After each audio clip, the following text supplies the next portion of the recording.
Okay, here we are, New Year's Day edition of RJ's Lives. We want to welcome everybody in the audience, and we got our esteemed panel today. We have John from Thrifty Kniffy, Tom from Knife Hello. Delights, and we have CB from CB Tactical. Uh, oh, nice. El Phoenix, he just went to the mail, and he got his Roper RP0011. Very nice. Very nice. Yeah, that is really good stuff. Fantastic. Well, nothing better than having a new knife when you're getting to watch a live, especially with Roper fans like me and John. You know, I only pulled out one Hey, Roper. Rovers are pretty nice. They are. Yeah, the only Roper I grabbed this morning was the good old Buffalo Warrior because I found out. Let me go ahead and bring this up. What I found out is there was a name change on these. So it's no longer the Buffalo Warrior, it's the Buffalo Soldier. And because some people were looking at my best of 22 videos, and this was in there for the modern knives, and they were saying that they thought these were out of stock, but they're not out of stock. They just had a different name. So if you were looking for it under the one name, then it wasn't there. So that way you could still get it. And I reminded people of the 20% discount from ABKT that I have on my description box. I'll have the code in there, RJS, to get 20% off. Hey, Mimo, I see you're there. Yes, that is a very good looking knife. North Star is here. Nice. Yeah, so definitely use that code to get 20% off when you're shopping at ABKT for your Roper knives and all that good stuff, your Cattleman cutlery and all the different knives they make. So what do you guys have going on for this next year coming up on your channels? Any new things, any new series? John's kind of started a new series here with the knife videos. But how about you, Tom? Do you got anything new for this year coming up? Well, I don't know. I'm going to continue to clean and refurbish knives. I did a pinning job on this knife here. This Forest Man. Oh, no. Wrong knife. I've got a cattle knife. I guess it's down in the basement. But it was a cattle knife that was in bad repair.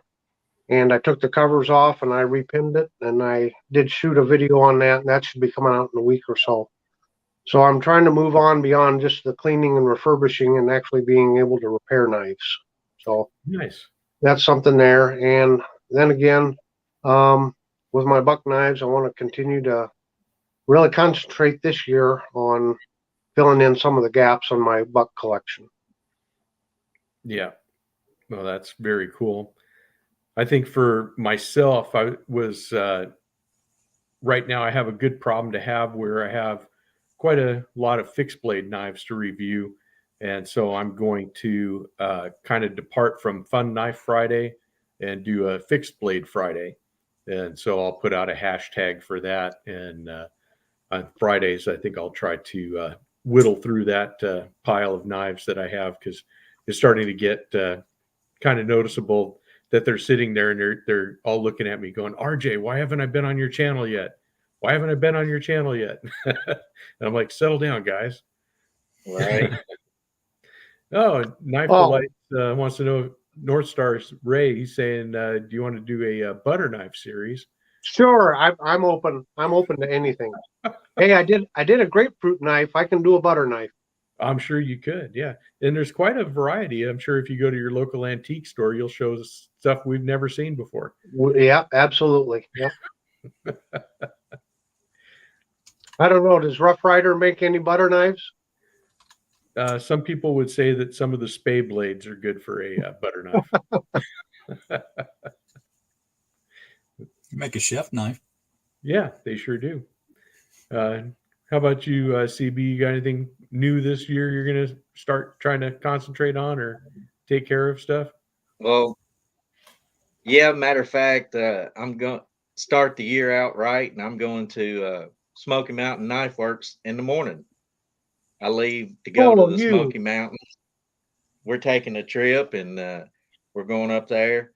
I usually go in around April. Um, my dad has a timeshare up there, so we usually go up there around April anyway. Mhm.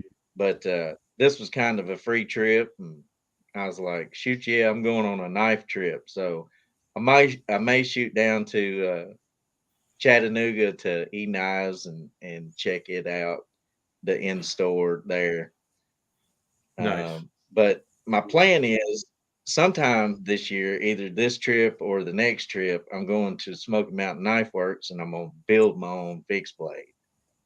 They have Oh, a little building on the outside, and you can go pick your blade shape, your blade steel, and all that, and you make your handle, you sharpen it, you polish it, you do everything there except make the blade itself.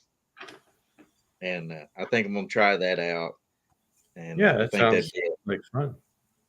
yeah, I think it'd make a good video, and I think it'd be a good trip, and Yes. it's just something different.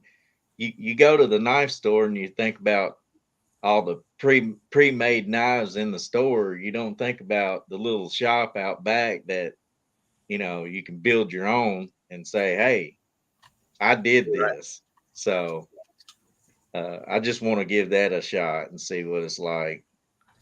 And what do you know? Jersey Knife Guy, Pete's here. Happy New Year to you, Pete. It's fantastic having you here on the live stream. Very nice. We got to get you on here too. You need to come on this show, and then you can definitely have some fun on here. Hey Byron, Heck yeah. yeah. Uh, let's see. Byron says at CB Tactical, a great place to get blade blanks and handle materials. Check out the desk downstairs by the pew pews. Yeah. So that's Yeah, where. that's where they actually have the you can take your knife in and they'll sharpen it down there for you. Oh, okay. Oh, that's nice. That's the same little corner. I know which one he's talking about. Oh, okay. Yep, I still have yet to take that trip. That's one I hope to do at some point. Going And if again I in April. yeah, and if I Come if I hang get out. down that if I get down that way, I'll stop by and say hi. Heck yeah. Well, for me, it's like 2.5 hours from me. So Mhm. that's an easy trip to make. Yeah, for sure. I've been there a lot. Yeah, I would I know too if that I place lived. up and down. Yeah, if I lived a couple hours away, I have a feeling I'd be there probably more than I should be. Yeah, and Tom, for you, in all honesty, you rid of the bottom floor because they got one section that is nothing but historical stuff, like Civil War uniforms, World War I uniforms, uh, cavalry swords, uh, just all kinds of money, artillery shells. It's just a historical corner. They've even got blue warrior spears and shields, and I mean it's cool. You'd really like. Yeah, it's basically a museum. Well, here's a whole kicker to it. I have a brother that lives not too far from that place down there, and I've been trying to get down just to even visit my brother and haven't made it down. So one of these days, yes, the famous one of these days, Yeah, get down exactly. and visit my brother, and he's been to it, and I'm sure it wouldn't take much talking into getting him to go along with me. So I I've done. They've got like a Yeah, online store tour type thing, and I've watched that. It looks like a fantastic store. Hey, oh, prop blast. you need Yeah. to have at least 4 or 5 hours free to go there. Hmm. Okay. Mimo wants to know what's everybody carrying today. You want to go first, John? Sure. I got my rope knife today. Just the Watchman W001. But I'm going to start calling it the line knife. Out of respect for Tom and his superiors. So this is the Lineman W001 from Watchman. They got a real good snap. Yeah, Real I fond like of this that. knife. So just a great little work knife. Yep, And, it is. Only $15 when you can find them. They sell out so fast it's hard to get a hold of them, but That's true. $15 on Amazon. But you were asking about how direction of the channel or whatever for New Year. Sure. I'm off to a good start. Just yesterday, I went ahead and picked up a case knife. Oh, Anybody there want you to try to guess what this was? What this was? Was that a large folding hunter? No, here's a rope knife to compare size. It is a fixed blade, Oh, fixed blade. Okay. and you guys might be familiar with that. Oh, yeah. Very nice. This is the M3 fin, also known as the extra small fin Yep. or the mini fin. It's got Yep. the That stacked one. leather handle there. Yep. That one's on my list for this next year. That's for sure. The polishing on that blade is just top notch. Yes. It's even got a little jimping here at the top. Oh, Fits really well in the hand. Probably about, well, you can get 4 fingers of it if you choke up, Mm-hmm. but otherwise, pretty much just a 3-finger carry. Just a small knife, about 6 1/4 total length. But I if you think I wanted can to get do 5 like of my fingers on that. yeah, I doubt it. It's quite similar to the K-Bar small hunter. Yeah, Oh, no. but you could probably side carry this on a different sheath. This one just, the vertical style mount. So I could see you putting like a side Yeah, I think draw Case. on it. I think Case has a couple of large knives that is like piggybacked on the larger knife sheath. Yeah, they actually even sell what's called the Fin Twin, and it comes with 2 knives. So this is Right. more of the detail skinner, and then you get the larger hunting knife, and they're piggybacked on one another on the sheath. I'm not sure if they still make that or Did you not. get that locally? They do. Sorry? Did you get that locally? Where'd you get Yeah, I that? bought this at an Ace Hardware store. Okay. So I went super old school and bought a traditional knife from a traditional place. Very nice. Heck yeah. There you go. So all American style there. Well, I guess I can show my all-American style. Tom's been waiting for this one because he knows I have. Oh, yeah. You can tell he's excited, but I got this guy. It's There it similar is. in size. This is the Buck 102. Well, you're off to a quick start too. Oh yeah, yep. I've wanted one of these for years. Finally had a chance to get one.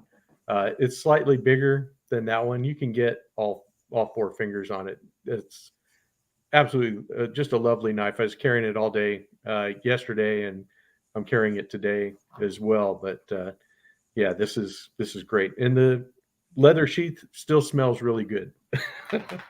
Love the smell of leather. Exactly. It's just one of those things that I think everybody really enjoys. Let's see, and then Pete says he just got the Buffalo Horn Hunter. Huh. Let's see what do you got there, Tom? That looks nice. That's very similar to that case knife, but this is a K-Bar. And I think they call it the small hunter. Yes. The model number is 1232.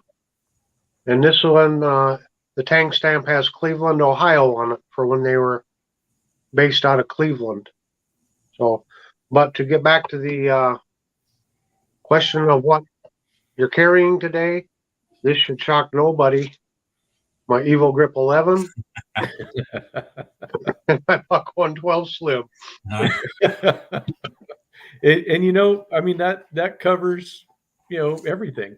It really does. I'm just a creature of habit. There's nothing wrong with that. That's for sure. I have to try to justify all my knives, so I got to carry more than just the two.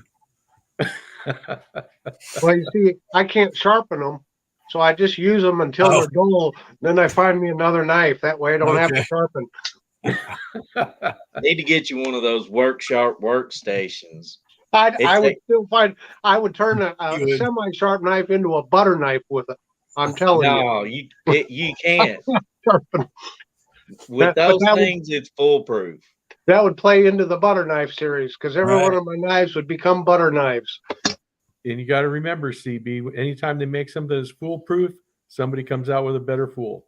Yeah, Yeah, Yeah. that's true. But I mean, I couldn't sharpen it all either. But now I started using that Worksharp workstation, Uh-huh. and you lock your knife in, you set your angle you want it to be at, and you just kind of push on it, and it's real simple. And How long you had that, CB? I'd say a little over a year now. You still feel like you're getting better every time you use it? Oh yeah. I do. I feel like every time I this, use it, I get a little better. Yeah, Mimo Well- makes a good point because I have that too, and it's if you have a narrow bladed traditional, Yeah. they're actually too skinny to work on that. You know, but This yeah, knife here, that's fine. I don't know if you can tell at the edge, but I mean, it polishes. It does. It's great, man. Yeah. But it really takes the guessing of the angles out. I have, you know, real cheap knives like these old knives here, and I use these on stones to try to get my Practice. stone down. Yeah. This is an old Saber. I've had these things since I was a kid too. Yeah, I Yeah. got a couple of those. But yeah, I really like those Worksharp workstations. What you got there, Tom? there's the old school. That's a buck honing sharpening kit Mhm. Oh, okay. with the stones and honing oil and everything. Brand new in package. It was $4.75 when it was first sold. Still has the original store sticker on it. Nice. It's probably 25 Gary. bucks now. Yeah. Gary from the Last Rangers here in the comments. What's up, Gary? Yeah. So, all right. Yes, Mimos is reminding you, Tom. He hopes you're measuring your grind angles when you get them back from being sharpened. Well, I haven't done any sharpening, so I don't have to measure them. Yeah, if you just buy a new one, you know, when you get one, Buy a new knife. yeah, exactly. I mean, it You know, helps to be a collector that way. we laughed about that, but I asked my dad, if he had any of his old pocket knives. He says, "Nah, we just used them up and threw them away. They were cheap." And working in the shop, if he needed it sharpened, he just went over to the bench grinder, and Right. went on with it. And when it got too bad, he threw it away and bought a new one. They didn't worry about grind angles, that's for sure. That's true. And my old trapper friend that's been gone many years now, he was like one of them true outdoorsmen. I mean, he was a trapper and fisherman, hunter. He was really an outdoorsman, but all I ever saw him with was a simple stone. And he would have those knives just sharp as could be for skinning. Yeah. You really don't have to have a stone to sharpen with. I've No? actually sharpened metal on wood. I used to lay carpet and linoleum for a living when I was younger. And I had a scraper that I used when I cleaned the floor to lay linoleum, because if you had just a little speck of anything underneath the floor, it would show, you'd feel it, you'd see it. And I would sit there and scrape all day long, with this scraper. And by the time I got done laying carpet, I could take that scraper and razor blade my hair off my arm. I mean, it would literally cut the hair off my arm. And so you can use anything to sharpen with, as long as you can just keep that angle and just keep working at it. It'll come up, it'll get sharp. Yep. For most of my sharpening stuff, I'm still using the Lansky turn box. The old crock sticks. Yep. This guy. Going. Yep, exactly. Same one. Yep. Does that work for like small traditionals, the Lansky? Well, This is yeah. great for smaller knives. Yeah, it doesn't matter the size, because you have the ceramic rods are set at 20 or Right. 25 degrees, and so you're just taking your knife and you're just running it at a 90 degree. Yeah, it looks like John's getting it set up, but yeah, you I'll just don't- give you an example. right. So it's like So that, You just run it down and then go to the other side. right? Just alternate. Yep. And there's two sets of holes. One's are 25 degrees and one are 20 degrees. Mm-hmm. So. Yep. Yeah, you still have to depend on your hand with those rods. With this, you just lock it in and you set your angle you want right here by turning this, and you just push that. Right. You don't put no pressure on it, you just push it. And that's pretty simple. For the money, to me, that's the best way to go. I've been able to sharpen smaller knives with that. You just got to have it where you don't put the blade all the way to the back of the bracket like they tell you to. You kind of have to bring it forward. Uh-huh. Yeah, You gotta it depends on the raise the blade. angle up a little bit more than you would maybe. So you can't put like a 19 degree on it, but you can maybe get like a 25 on it. Well, I put all mine on 20. I mean, I've even sharpened like the blade of a Swiss Army knife. Like But on I the also will put a So you can brace do in here where this won't Right. flex. you can put when something I'm- behind it, right? Yes. Like a thin piece of plastic, like a piece of credit card or something like that, Just something Yeah. real thin.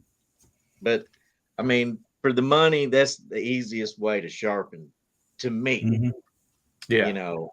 With the rods, you're still depending on your hand to get your angle just right. I don't know. Yeah. It's just hard It's for true. me. Yeah, and Gary says he picked up a tortoiseshell Doctors and a bow trapper Rough Rider knife from SMKW late last week, those are really nice. And the Doctor's knives are really interesting to me. I still have to get one that has the spatula on it, but Well, Yeah. the tortoiseshell Doctor knife doesn't have the spatula. yeah, it's just a single bladed one, right? Yeah. And my father-in-law, he liked it so well, he ended up getting it for Christmas. So Oh, okay. I got to get me another one. Oh, okay. And Mimo says 2C batteries will work for a brace for that work sharpener. Yeah. Let's see what you got there, Tom. Is that what is it? The Buck 103, or is that a No, different? this is another case. Oh, it's another case. Nice. It's a big brother to John's there. Oh, okay. So this was I've shown this in my Christmas video. My son got this for me. It was used, but it's in excellent condition. It's Yeah. actually an advertising knife for Morton Buildings. Oh, that's right. I did see that video. Yeah. And Case does real well on their stack leather. And I've wanted a Case fixed blade for the longest time, and here he surprised me with this. And so now I'm going to have to get the little brother like John has. Yeah. I'm going to blame John. See, there's another distraction from my buck collection. I don't But think this you can is go the, wrong with either one. This is the model 323. So what are you saying, Tom? Are we like drug dealers? We pushing it on you, brother? Pretty much. Is that what it is? That RJ Hey, is a man, terrible You influence. just gotta have this other that's- hit. You gotta have this other knife, man. Yep, that's the way it goes. Oh, well. I know. I get it too. It's all good. It is all good. Yep. Heck yeah. Really is. J.O. Ventures says hello to everybody, but he can't stay long. He wanted to say Happy New Year. Happy New Year to you too. Hey, Happy John. New Year. Yep. Happy New Year.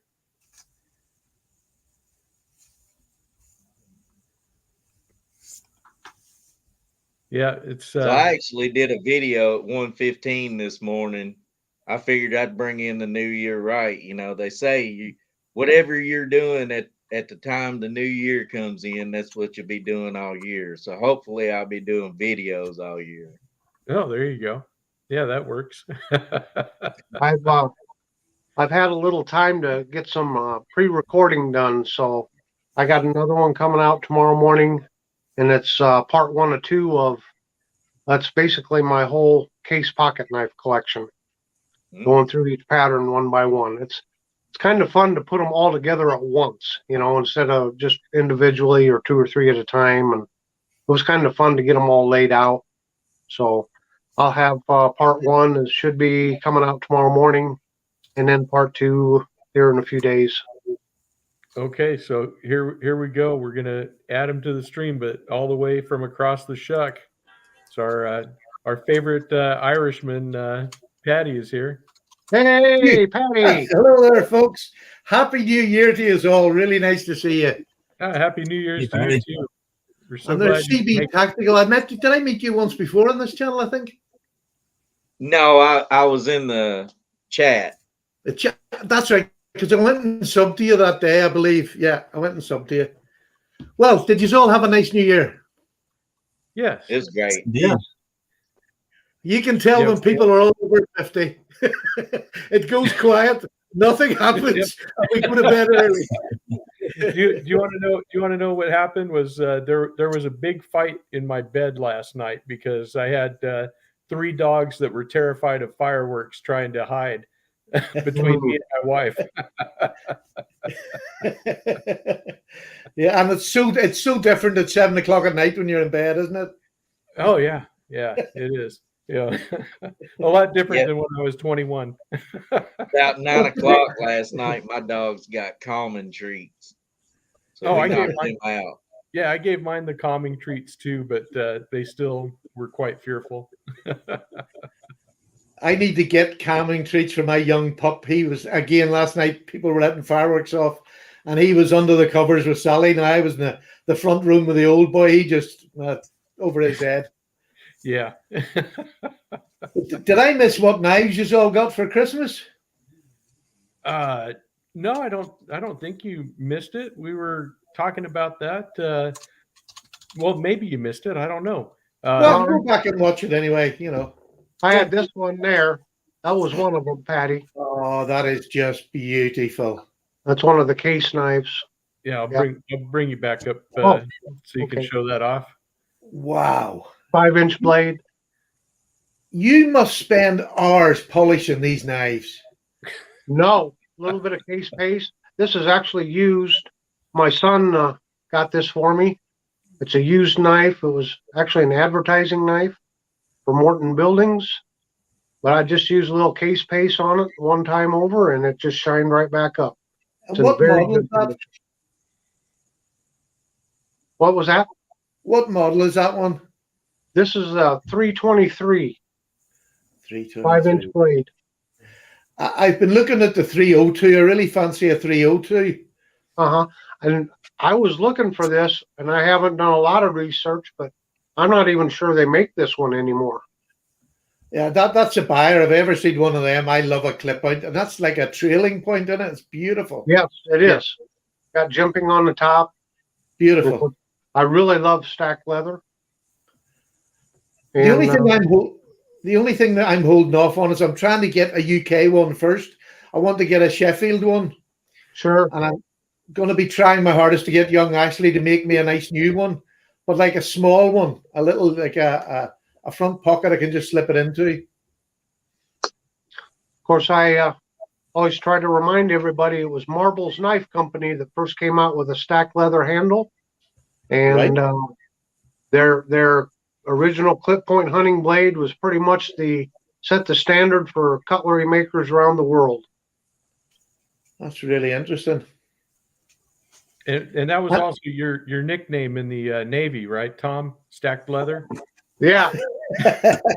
Or marbles. I lost any marbles. Oh, Yeah, Buck must have jumped on pretty quick after Marbles then. Yeah, it was. And I'm going from memory. Like in the early 1900s when marbles came out, it was I can't remember what the model was, with stacked leather. And like I said, and the basic hunting knife as we know it, with the round pommel on the end. And every cutlery maker around the world started making hunting knives in that pattern. So that's where the original, if you will, hunting knife pattern came from, was from marble. Yeah, because they made them over here in the UK and still sent them out to the States as well. Oh, yes. Yeah. But ours would have been bone or stag before the leather stack. Mhm. Right. Yeah. Well, I've just done my giveaway tonight on the channel. I know there's a couple of you that were in the giveaway, but it's none of you. ah, you broke my heart. Oh, no. I'm leaving. The winner was a guy called Paul, and then they had 5 numbers after it, which is, I've got a wedding ring on one finger, so I can't count past 4. Right. So so I'm hoping he's going to contact me tonight, and he won the Jack Wolf knife. Yeah. Oh, Nice. Let me He won bring that you up so you can take a look at Benning that. clip. So I'm hoping he's going. That's a nice prize for somebody for the new year. Oh, Yeah. absolutely. You bet. Absolutely. For your first night of the new year, could you imagine if you were just starting out? No, and Big Red that'd be a EDC nice is one to here. start with. Hello, Yes. Big Red. How are you, sir? Hey, JB. Gary, the Last Ranger, said he just unsubbed to your channel. Yeah, I don't like Big Red either. Oh, that is so funny. Yeah. So I will show you. Actually, this is one I got for Christmas, but I didn't show it earlier because I was hoping you would show up, because this is a knife that I saw first on your channel, and I was really interested in.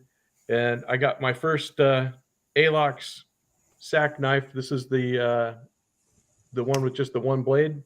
Solo, absolutely Solo. beautiful knife. It is. What a really nice knife. I was using this.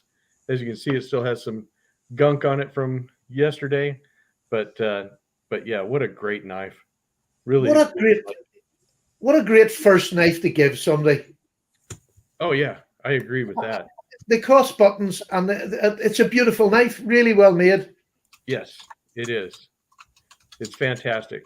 And so I was hoping you'd be on here so I could show that to you.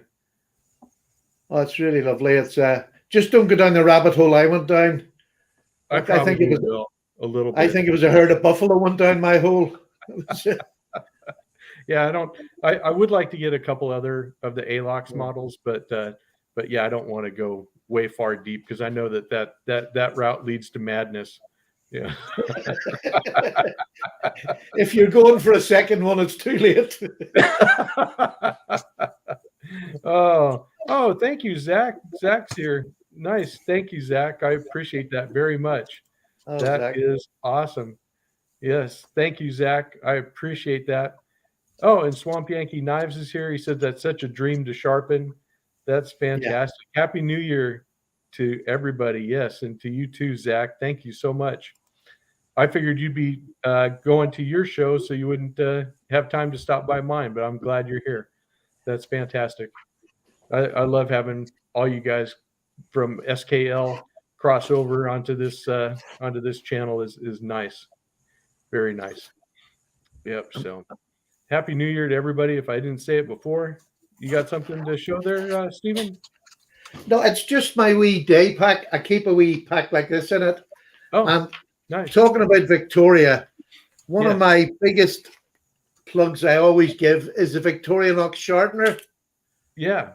And they cost about £10, so whatever that is in dollars, and absolutely essential. If you got Victorinox, just super.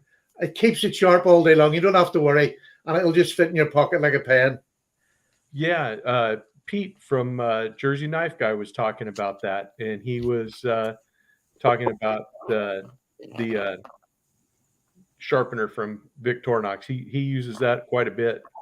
And, Yeah, I got Pete using it a couple of years back now, but yeah. And fantastic. Zen, I still love it. I think that's my second one of them. I wore the other one out. yeah, and then Zen carried his green Alox electrician yesterday. Yep, the electrician's on my list, Zen, and like Patty said, once you go back for a second one, then that's too late. Oh well, no. Oh, get no my big face off here. Ah, I'm scaring myself. sorry. That's in America. We don't actually get to see a tamed Irishman too often. So As long as I've been married, I've been tamed. exactly. Snip did I do? I'm sorry. Beautiful. Snip did I do? Pretty much. Oh, yeah. And I think Gary we wants all to know are. if you have new glasses, Patty. No, not really. No, I have about 3 or 4. These are probably the newest ones I've got, but about 3 or 4, they're all about the same. It's just as I go blinder, I just get the same one over and over again. I hear you. Yeah, the electrician definitely has my my opinion and or my attention, and so does the Swiss Army 7.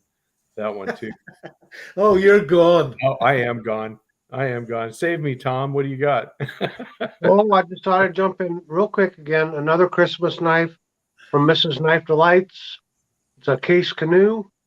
And on the top bolster, we got America's Navy. And then on the other bolster, it's got the Navy emblem, the eagle holding the anchor.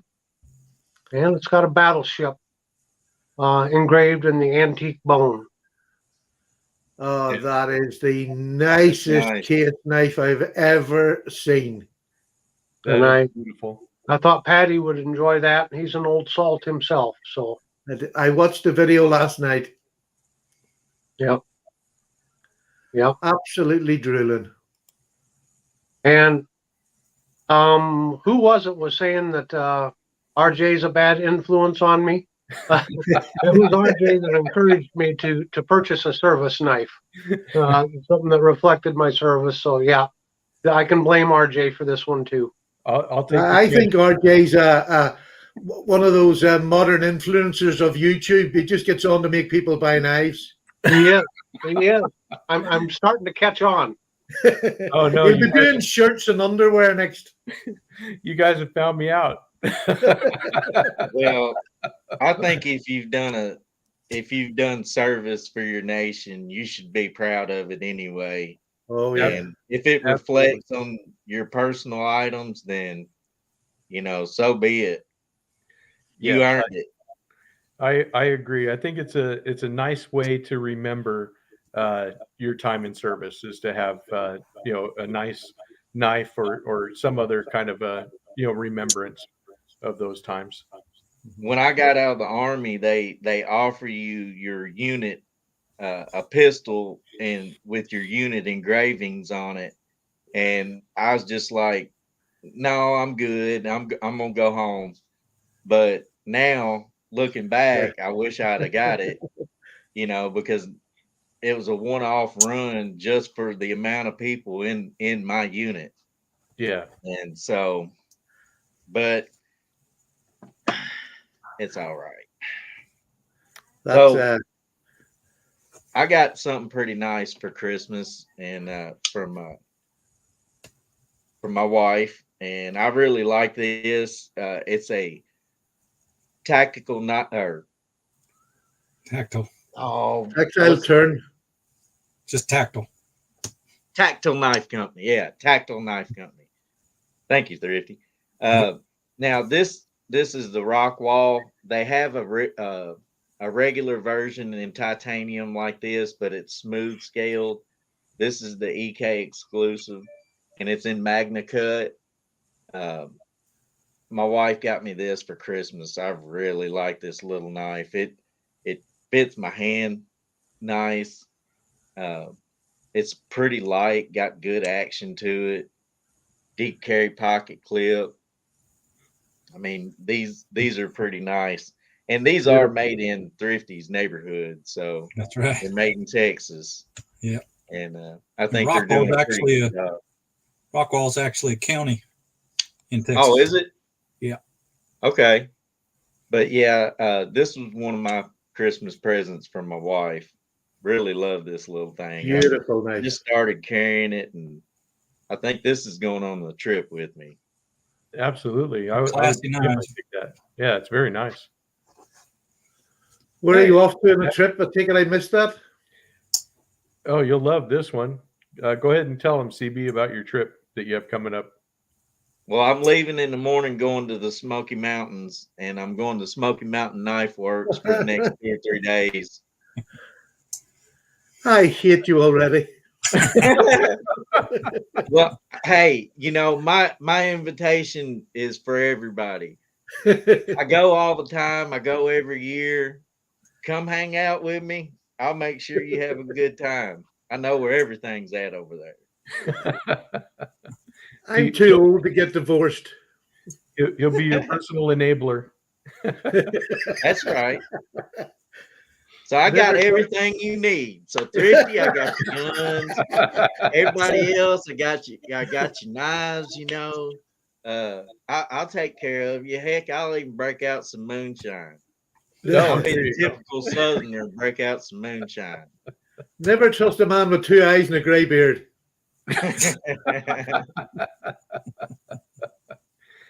It just means we've been through more. We know more.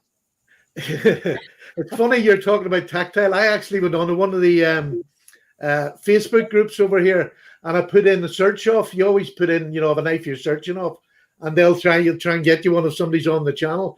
And I put in the Bexar, which is the slip joint version of the tactical turn, and that's my goal this year is to get a Bexar. I think they're beautiful. They're making some beautiful knives, and they're made in the USA. Very nice. Texas. Very nice. Hey, Todd Carr. Nice to see you're here. Hey, Ken. Nice to see that you're here. And everybody. So, Guess I'm gonna have to get one. See, you guys are influencing me now. I don't have one. I live right next door. yeah, you're right there. Now I gotta go get have one. You guys You are should have horrible. You should have Uh, Hey, ready since you but, can just walk over there. so I noticed that a lot of people were kind of complaining that, they were having body screws back out or stuff where they forgot to put like a little dab of Loctite on it or something. But, Yeah. That's okay because I end up taking my knives apart anyway and cleaning them and everything and put them back together. So that doesn't bother me. If you But- don't know how to put some Loctite on the thread, well, maybe you shouldn't own a knife. That's right. Yeah. That's right. I think that's probably the truth. And especially when you're paying £200 for a knife or whatever the price Yeah. they are. Right. Yeah. But yeah, I like the knives can be slip version. expensive, but Yeah, that's well, why I it's like not a- my. That's why I like my butter knives. I don't have to tighten up anything. You're going to be taking pins and putting them in. You're going to have to learn a lot of things, Tom. And don't forget the Knives Fast special. either. You know that he has his little plastic butter knife that he'll put That's knife right, on it. yeah. Yeah, he gives it his Yeah. giveaways. Yeah. Yeah. So that'll be another one for you to review. Maybe I'll do a video since I need to learn how to sharpen. So we'll do a sharpening video on how to sharpen a plastic butter knife. How's that? There you go. Yeah. I'll watch it. Seeing as all of us are getting to be of an age where we're only going to be given plastic silverware, we might Oh, need that's to know how to so do true. it so we can cut our steak. Shoot. I need We something to endangered chew my ours meat now. afterwards. Jeez. There's a There's gonna lot. have to be a bunch of them I to think get you might my have aged knives me like away 40 from years me. already, RJ. Jeez. There's a lot of truth to that, RJ. Oh, no. Yeah, unfortunately. Have you heard the saying? Sorry. Oh no, Have go you ahead. heard the saying going about it, people? What are you going to do with your knives when you die? Yeah, You know, who are you going to get? I never had that thought in my head until that person put it in. What a terrible thought. Just dump them in the coffin. I don't care. You don't do the hobby for when you die. You do it for now. If your kids love it, all great. yeah. If I not- told my wife, I said, you know, this is what it cost. I'm honest with her about it. I'm like, this is what it costs. And if you don't get that much or close to it, it's your own fault. I was like, you just sell it. You do whatever you got to do when I'm gone. This how, and you know, I'm like, but she bought this one, but it was $270. I'm like, you know, if you sell this for any less than $250, it's your own fault. And she's like, okay. So well, especially now I that can just give her permission, you know. especially now that it's been on my show, that just added 10% at least. That's right. That's right. Always selling. Hey, RJ. Of course, I don't want to sell it. I want RJ, Yes, sir. can I just do a shameless plug? Absolutely. Yeah, we're getting comments in here about TK's new series Yes. on what is it? A Sharp Knife Life? What's Slice the of name? life. Slice. Slice of life. Here, I should know that. I've been on there. I had I'll the bring, privilege of being John on up. there. Yeah, I'm going to bring John up full screen. So go ahead, John. Give us a shameless plug. Oh, shameless plug for that. I Absolutely. started a new series of videos. I think most people in here probably already aware of it, but where I just take a content creator and we do a one-on-one interview. So far, I've done 3 episodes. I did one with RJ, one with Tom, and one with Jersey. Pete. And I guess CB will be next or somewhere in there, and then Patty and whoever wants to come on. I don't care. We'll interview. I'll interview anybody. They're But, nice and they're sharp and they're nice to listen to, I have to say. What was that, Patty? They're very nice to listen to. The questions you're asking are similar to nearly every video, but they're just nice to get everybody's perspective on different questions. Yeah, I mean, I'm not asking, how do you get to the moon? I'm just asking them what brand of knives they like, asking them, some of their reasons for getting on YouTube, why they wanted to start a channel. That, is basic stuff, but it's a good way to kind of get to know the channel if you're not already introduced to it. And even if you are, it's still entertaining. So, Yes. Yeah, absolutely. I'm sure all 4 of you know him. Do you know Gizmo Carr? Does he comment in your videos? Yes, he does. yes. Yeah, well, hopefully now in about 2 weeks' time, Gizmo Carr is going to come on my channel with me and Justin and do a live, Oh, that's which going to be is the fantastic. first time I'll have seen his face. And he's been a subscriber to my channel for at least 5 years and comments religiously. He's amazing. Yes, that's going to be very interesting. Yeah, Really, yeah. If he'll come on your show, maybe he'll come on mine. No, I doubt it. No. Contract. Contract. Yeah, should have known. Exclusive No. rights. Yes. Yeah. Same Once you've thing gone with- onto a foreigner's channel, you're cut off. It's like Oh, Chinese. no. You're out of America.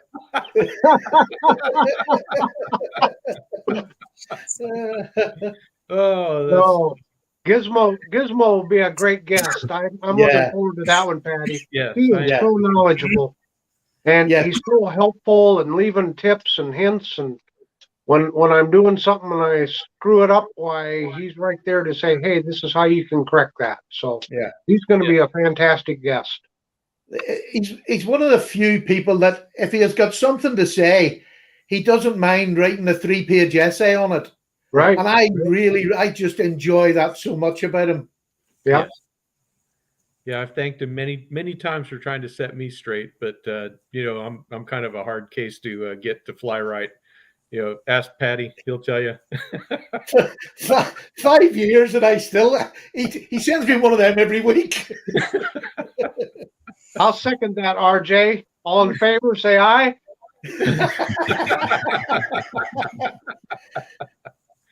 Oh boy, this has gotten ugly fast.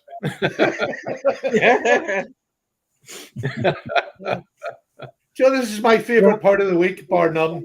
Yeah, it is. Ever since Patty said I wasn't welcome to visit him, I decided I better just start pouring it back on. So Big shoulders, I can take it. Yeah, so Jo Venture says great tips on refurbishing knives, and Tom, you've been doing an excellent job on those. I watched your video this morning that you're using the tips from Stuart Harvey. yes, That was very cool. yeah, it's gotten to be a lot of fun. Like I said, I actually have a cattleman's knife or a cattle knife that I had to take the covers off and repin one of the pins. And it's a limited success. I won't give the full outcome, but I'll have that released here in a few days. So, but you know, there's been a lot of people giving such useful tips. That's just another example of how great everyone is here in this community. And so I've got these old knives, so I'm just trying it out and see what happens. So, and Jo Ventures, he does that great leather work. So just for everyone. Yes, Bill Ventures Outdoors. I'll give him a plug. yeah, and then Donald Swartz says, TK, you got to get William on your show. And I agree. Yeah, I'm William, gonna try to get him on as well. and you should try to get Rick from Warthog. That'd be a good interview also, I Yeah. think. You know, if he'll come. TK, I don't care if you get William on or not, but please get Danny Dino. He'll steal the show. We won't get a word in. Talk about a salesman. Young William is one of the most sane people I know who's still not locked up. Yeah, I think that's one of the things that everybody enjoys about his channel is he just does his thing, and if you get it, great, and if you don't, well, move on. There'll be another video tomorrow. He never begs for a sub. He just wants people on there who want a bit of crack, and I love that. Yeah, I do too. I think that's awesome. Yeah, and can't deny that, Patrick. He says that sanity is overrated. Oh, and Jeroen is here. He's voting for Danny Dino too. Happy New Year, Jeroen. It's good to see you here. I enjoy chatting with him back and forth in the comment sections of my videos. I'm sure you guys probably interact with him as well. Well, I think I better turn my mic off now that Jerome is here because he's been he's been recording my misquotes and poor choices of words, and I'm afraid I'm going to say something and Jerome will have another quote to put in his book. Blackmailing you with the Tom? What's that? Is he blackmailing you Oh with it? no! Oh no! No! No! But if you watch my videos, I misspeak quite a bit. I don't too. I just leave it in. I've been just leaving it in, and let's just have a laugh at it. There it is. There's Jerome. I hate vinegar. Tom 2023. He got that right. No fun at Easter at your house, dyeing eggs, huh? No. Oh, my goodness. Hey, do you know, this is what I like. You can come on here and you have a chat and a laugh. And that's what our channel should be as well, a bit of a laugh. You don't have to be perfect to be a good knife reviewer. People just want to see what you've got. And to be honest with you, if you're going to buy a knife that's at any price and you don't look at a couple of reviews before you buy it, you need your head looking at, because anybody that comes to me for advice has got nothing. I've given nothing out for 6 years. Well, there's also the other one. So you go if you're researching something and you watch some videos before you buy it, but then there's some people that they'll buy something and then they're looking for, did I do the right thing? Do other people like this? Oh, thank you, JB. Wow, that is awesome. Thank you for the super chat. Yeah, so if you got to go, then thank you very much, sir. We'll Happy see New you Year. over. Yep, Happy New Year to you, and we'll definitely see you on SKL and through the week on your other things. And the Kirby Creek outfit is here, which they're awesome. And, Yeah. Tom Are they? Weinberg. Yep. Yes, sir. Oh, sorry to interrupt. I was just going to shout out Kirby Creek Outfit. If you want to watch some great videos of someone using their knife, he has excellent knife skills. He's part of a challenge where they have to go out and do a certain project once every month, and he goes out and he does it with his Buck 110, and just fabulous knife skills. He doesn't talk in them, but he has beautiful background music, and they're just a joy to watch. So I encourage everyone to hit Kirby Creek Outfit. Oh, thank God. I thought you were going to say uses his good knives. No! Oh, no! That's a good thing my arms can't reach across the top. My fist won't make it. Oh, that was a low blow. It's all right. I'll cry at a threat. Okay. Oh. Prop Blast asks if we have any knife goals this year. I know we've kind of gone over them and touched them a little bit, but we can go around once again for everyone that's just showed up here in the last, half hour or whatever. But for myself, knife goals, I'm going to start, like I was telling everybody at the beginning of the broadcast, that I've got a good problem to have. I have a big stack of fixed blade knives, so I'm going to start a fixed blade Friday. Probably this Friday will be the first one. Also, as we've talked about, since Patty's been here, I'm probably going to go down the Victorinox rabbit hole and the Buck rabbit hole for Tom. And I was already in the case rabbit hole, but I'm sure there'll be a couple other knives that will pop up during the year. That's for sure. How about you, John? You want to go with yours? I was just going to show Patty this if he didn't get in time to see this little pickup from Case, little leather hunter. Oh, beautiful. Yeah, I want one of them. Yep. Me too. That is beautiful. And I was telling RJ and everyone that try to get into more Case knives this year, and this is the launching pad. So That really is beautiful. That's a must-have. yeah, nice little I want leather a case Bowie. with it.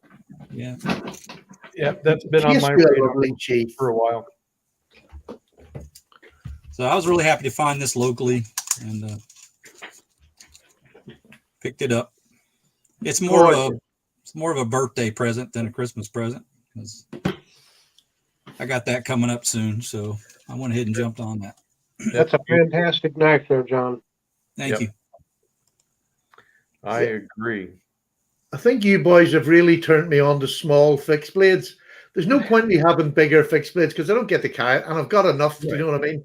But I mean, I got that wee one, the I got that wee one just around Christmas time there.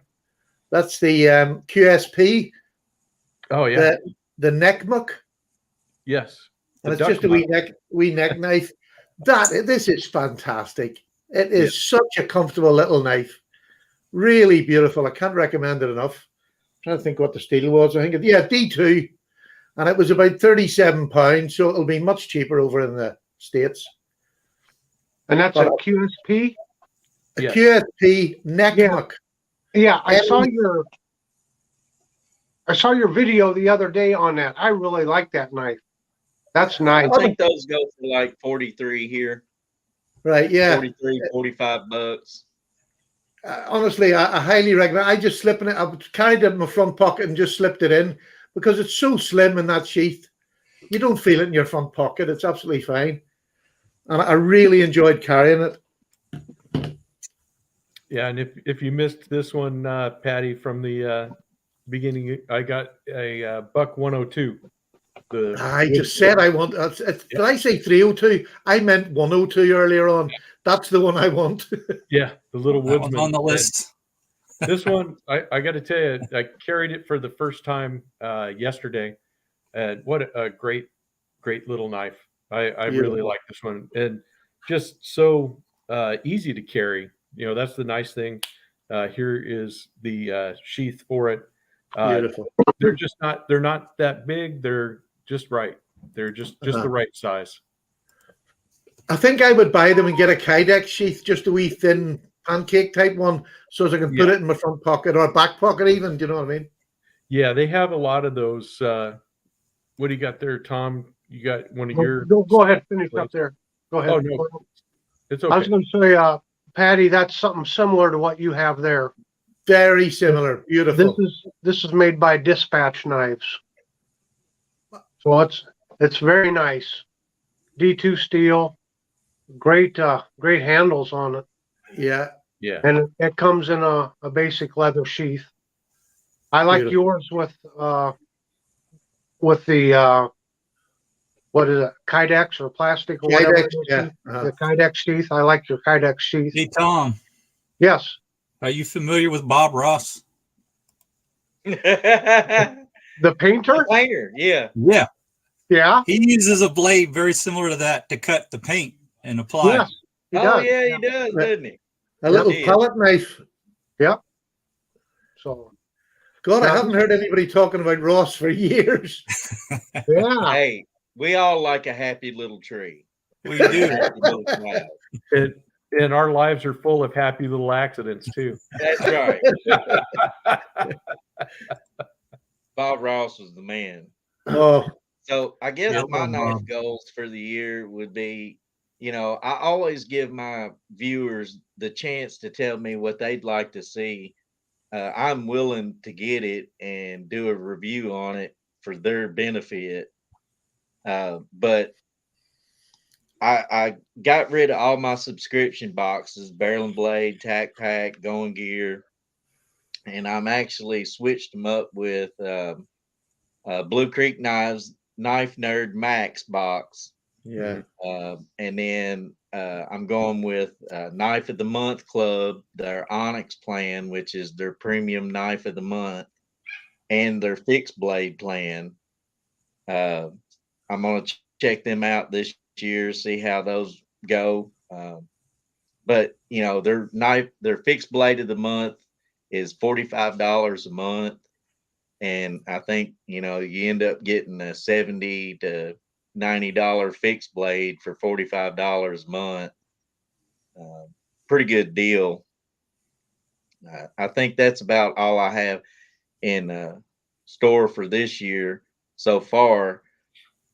But, I feel like I buy the knives that I want all the time. That's why I try to reiterate to my viewers, hey, give me an idea of what y'all want to see.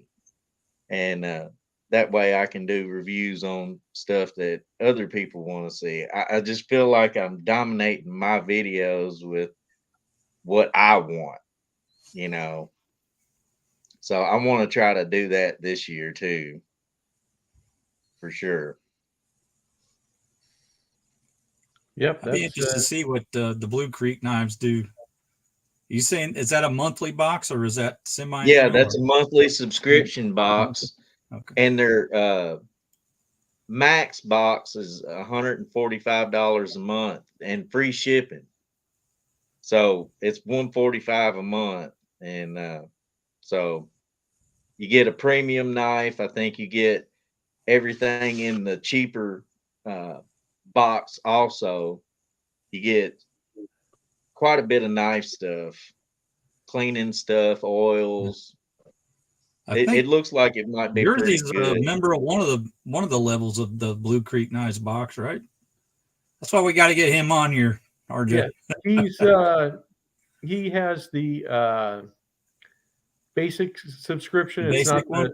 yeah, Okay. because I think when Blue Creek did that, they came out first with their original box, and then a couple weeks later is when he added the Max box, Okay. because I guess there was a demand for It- that already. So Yeah. he It's kind of the Going Gear formula. They Right. had their basic bag for forever. And it was $60 a month. And then they had they come out with a premium box like 4, 5, 6 months ago, something like that. And it's $200 a month. So Yeah. he's already doing better than Going Gear because he's $50 cheaper a month. And you Right. still get a premium knife and a decent standard knife. Yes. Yeah, he's very much part of the community over there. He really joins in and sort Yeah. of takes on what people are talking about. Mm-hmm. Yeah. Yeah, Brian and is a really cool guy. Oh, go ahead. well, he's a good businessman because when I ordered the subscription the other day, the very next day I got an email that says, "Hey, if you need anything, let me know." Blah blah blah. Reply to this email, and I'll get it. And so, he's about his customers, obviously. Yeah. So he's Yeah. doing a good job. I don't know what it is about over here in the UK, but nobody has ever done one of them boxes. And I think they're missing out on getting new buyers, new people interested, is doing a cheap version and giving you 3 knives or something that are under the price that they're going to sell. I just don't understand why nobody has tried it. Do you think it's Yeah. just the kind of maybe the patchwork of laws that are over in Not really, because you can get three slip joints. Like you could have a Rough Rider, one maybe at £20 more, and one £20 more than that, and sell them for 50 quid, say. They're Right. still going to be able to make a profit on it. Oh yeah. Oh, sure, because they're buying in bulk. Yeah. They're Uh-huh. getting them way cheaper than what they're selling them for. I actually have somebody in mind that I work with a boy called Twisted Assisted. I don't know if you've ever seen any of his knives. And he buys the knives off companies, but he buys them in bulk so he can sell them cheaper. And I think I might put that to him to see if he would be interested in doing that. Because he has some lovely knives. He's only got 3 out so far. But he's got a little fixed blade coming this year as well, which was lovely. Yeah, that'll be So nice. with my being a Quick Survive dealer and going to these shows like I do, gun shows and these markets and stuff, I really wanted to expand a little bit and start selling knives at the shows that I went to. Mhm. And at the time, I was really getting into Spyderco. And so I called Spyderco and I was like, "Hey, what's it going to take to be a dealer?" And they're like, "Do you have a brick and mortar store?" And I was like, "No, but I do traveling. I travel to these shows." And they're like, "Well, we won't allow you to be a dealer without a brick and mortar store, but you can be a warehouse dealer, buy bulk from the warehouse at a discounted price, and there you go. You can do it like that." And I was like, "Well, okay." So I started to check into that, but then economy started going to crap and traveling just wasn't in the cards. So I kind of let that slide for now. My wife just brought it up this morning about trying to get back into it. So I may be looking into getting something like that. Like ODC for EDC, you know how he does with the Yeah. tour knives and the Spydercos. Yes. You know, he'll buy the Spydercos from the warehouse deal, and that's how he gets his Spydercos. It's It's a pretty neat deal. mhm. I think those the knife business, you know, the smaller ones, it's hard work to try and make money because the knife community is very finicky. They'll just change direction, and you've just bought a whole batch of knives, and then the knife community changes in another direction, and you can be left with. I've known a lot of people who's been left with knives they just couldn't get rid of. That fellow that I'm talking about in Twisted Assisted, it happened to him. And it can be an expensive thing to get wrong. So you're right in doing a lot of work before you start. Yeah. Sorry, I didn't mean to put a Well, downer you know, on that. you gotta Terrible. no Yeah, with steel's constantly changing. Everybody wants the newest, Yeah. biggest, greatest thing if you're into the expensive knives. And so the newest steel is going to be like the most expensive. I remember when D2 come out, you know, I got a D2 K bar and it was like $110. Well, now it's like $70. So it's dropped $40 in value since I got it the first time. But everybody's like, oh, D2. They look at D2 like it was $440 from back in Yeah. the day. Right. And I'm like, but 440 was the perfect steel for how long? And but now D2 is like, oh, it's trash, you know, it's garbage steel. Of course, we know better than that, but Right. you know, AUS 8, it was amazing steel when it come out. Now everybody looks at, oh, it's AUS 8, you know, well, whatever. But Well, you AUS even see 8 it is with, great. yeah, you even see it with VG10 now. You know, Yeah. Yeah. where it's like, oh, you know, VG10, big deal. And I mean, that was a real big deal, you know, not that long ago. It was, Right. you know, a super steel, you know, if you will. But yeah. Now, if it Yeah. don't have a S in front of it and a VN behind it, you know, it's not Right. real good steel. But I think when COVID came along, there was a lot of new people come into the knife world and they started off high range. They started buying really expensive knives and they've never learned to sharpen. So they're frightened of going away from this high end knife in case they have to sharpen the one down at the bottom. And I think that's a big part, is not being able to sharpen a knife is a huge hindrance if you're a knife lover. Well, not for Tom. He explained his philosophy earlier. Go ahead, Tom. Tell him what you said about knife sharpening. I don't have. I'm terrible at it, and I'm not going to learn. That's why I buy new knives. When one knife gets going, I just grab another knife. And then presto changeo, you're a collector. I'm good to go.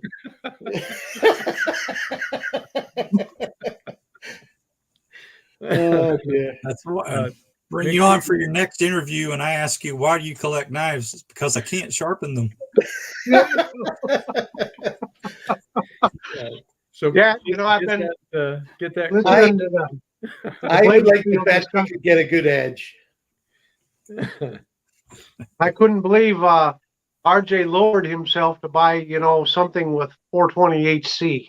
You know, Well, I'm going to tell you what. I love 420 HC. I Hey, love it's good. the Yeah. Paul Boss heat treat. I think that what happens when you take a knife like this with the 420 HC, and then you give it that heat treat, it actually makes it punch above its weight. You know, because it's not just the metal, it's the heat treat also. That's what's going to make your knife. All You know, Leatherman knives are made out of 420 HC. Yeah. No, Except I it's agree. not You know, if tamed. you're going to buy a budget knife, a buck is the one to go for.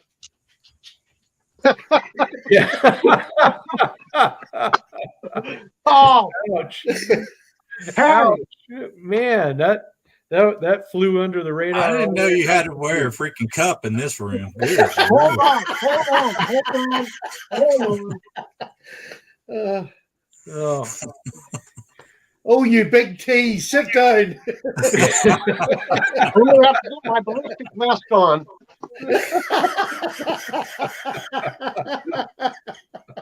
The way Patty's fired at me today.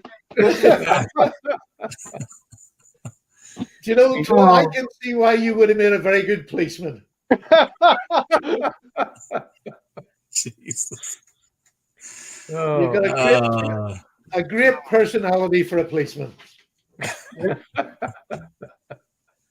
That's another topic. You know, some people you can't please no matter how nice you are to them. You know? No. All right, get me back. Wow. No, there would be people you're actually trying to do them a favor and trying to keep them from getting in trouble, and they'd get madder at you than if you just arrested them. And I could never figure that out. Sometimes it was easier just to arrest them. I was a naval policeman for 7 years, Tom. Yeah. And yeah, I You know agree what with I'm that talking about. statement. Yeah. Maybe they were hoping for a free bologna sandwich down at the jail. Yep, them's good victuals. Oh, okay. So, what's next, guys?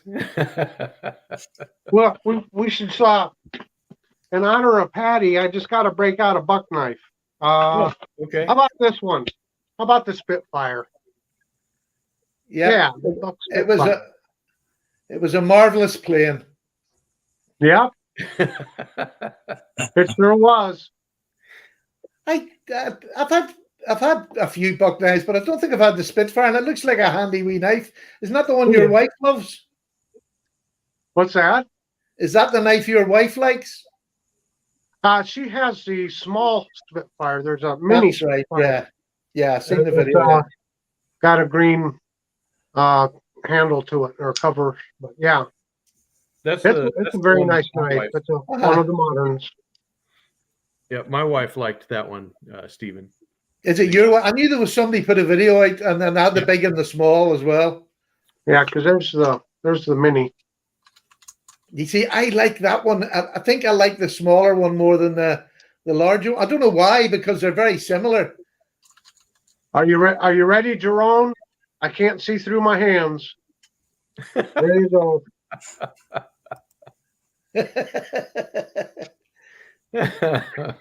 So out of everything y'all gotten through 2022, what is the knife that has impressed you the most from the get-go, from opening it till now? That's a good question. That's an easy one for me. Okay. Well, I'll bring you back up. Do you have it there? I got it here. Okay. This knife, when I opened it up, my granddaughter actually helped me do the unboxing on it. This is a Tony Bowes designed Panama Trapper by Case. Okay. And it's in the Ichthys series, the fish. And I just could not believe this knife, how big and sturdy it is. The two nice blades. I like the scales.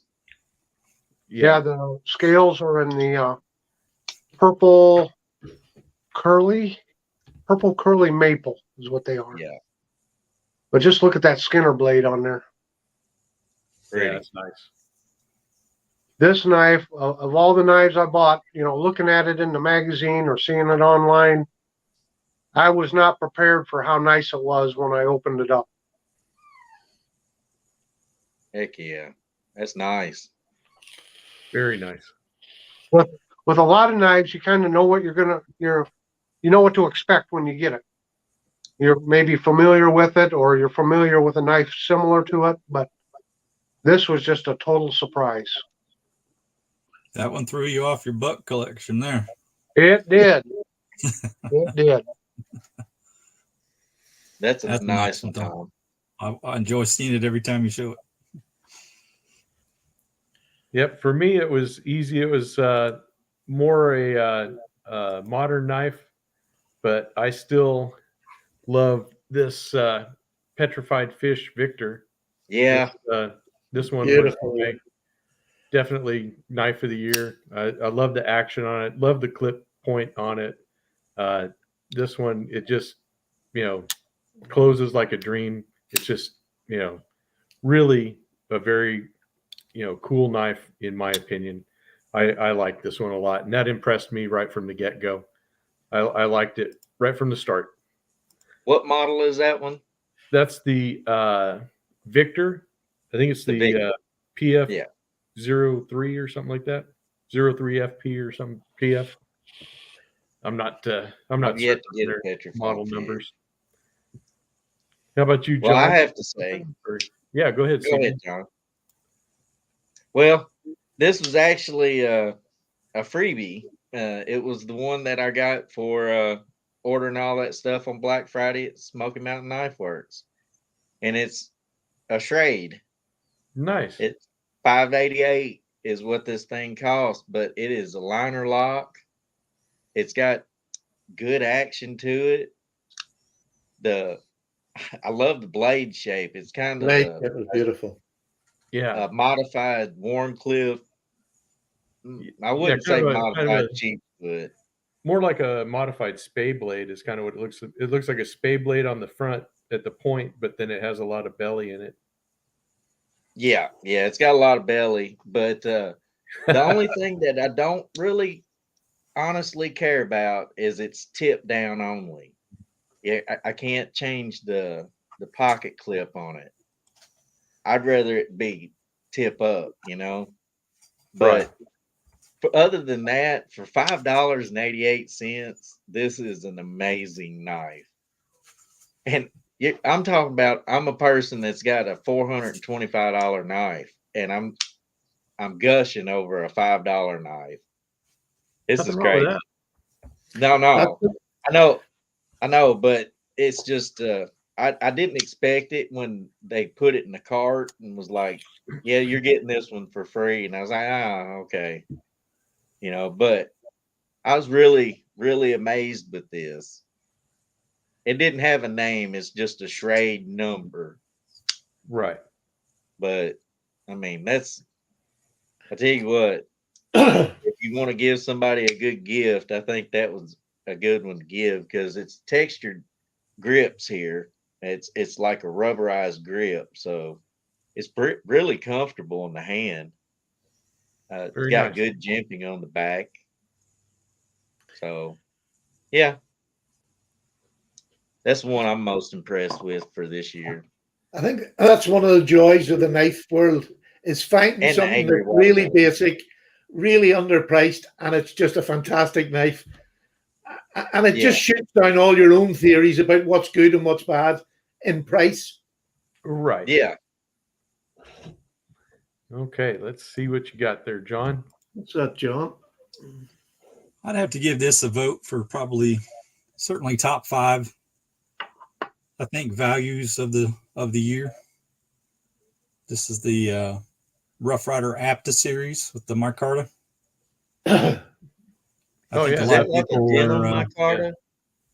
caught up with all the Jack Wolf knives, and there's a lot of positives and negatives. And I couldn't afford one this year. Maybe sometime in the future, I don't know. But certainly, for around $20, you can't be too dissatisfied with this guy here. Is And that it's a around black or a $25, dark blue? $24, $25, somewhere in there. Really That's a good beautiful walking. knife. Yeah, the walk and talk is just great. Beautiful. I don't know if you guys can appreciate the sound of that. Oh, I can hear it. That's pretty fantastic.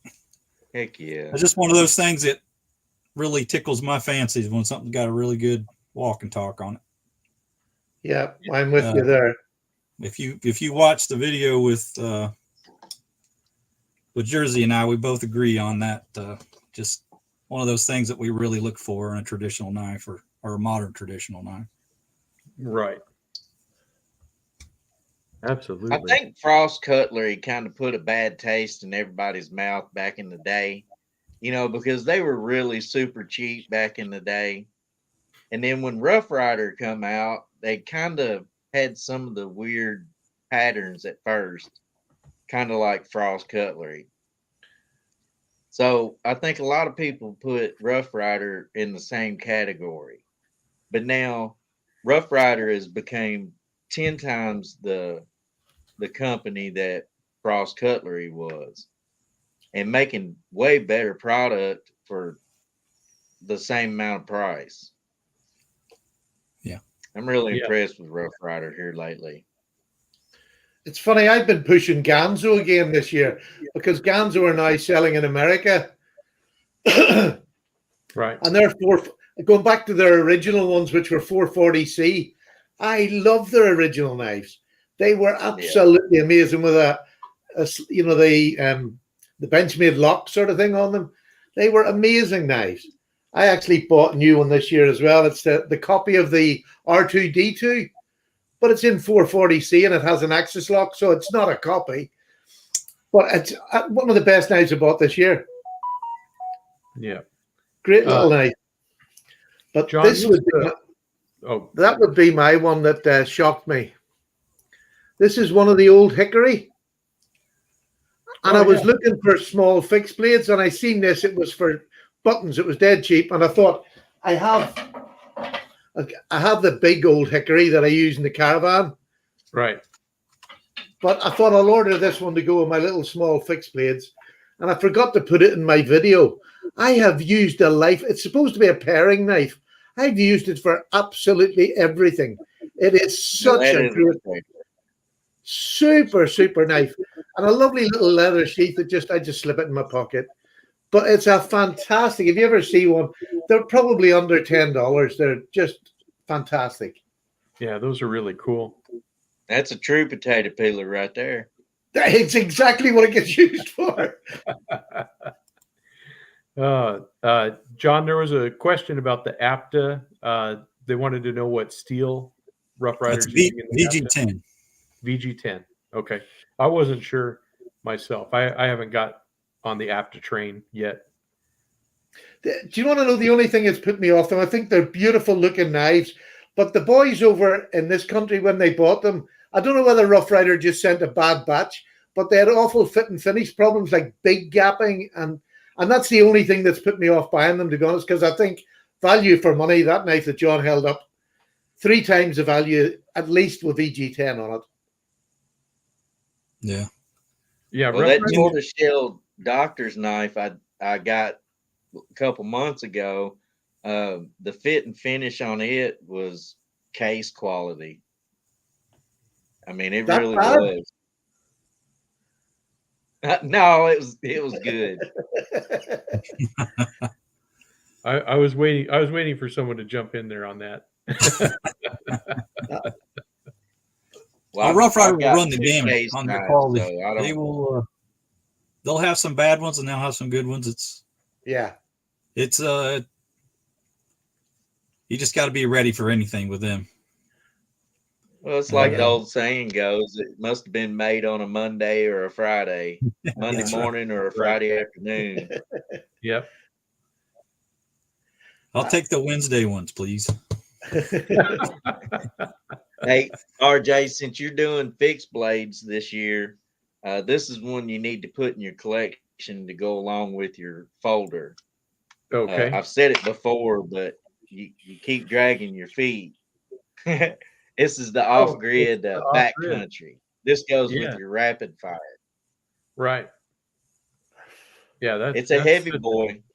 This is 12 ounces. What's the difference between the two, CB? The rapid fire and that one? Rapid fire is a folder. That's not a folder. Oh, okay. Yeah, this is a fixed blade. But the shape on the roping is about the same, is it not? Yeah, the rapid fire is the folder version of this. Okay. Yeah, if you guys same handle scales. Yeah, I'll go same grab blade it. shape. I'll go get it and. Well, here's the rapid fire right here. Oh, you got one. Okay. Yeah, and Oh, so good. Boy, you can see the blades and the handles are the same. So Yeah. Okay. you got to accessorize, RJ. Come on now, your fixed blades got to match your folder. Come on. Well, you're right. You're right. I tell you what,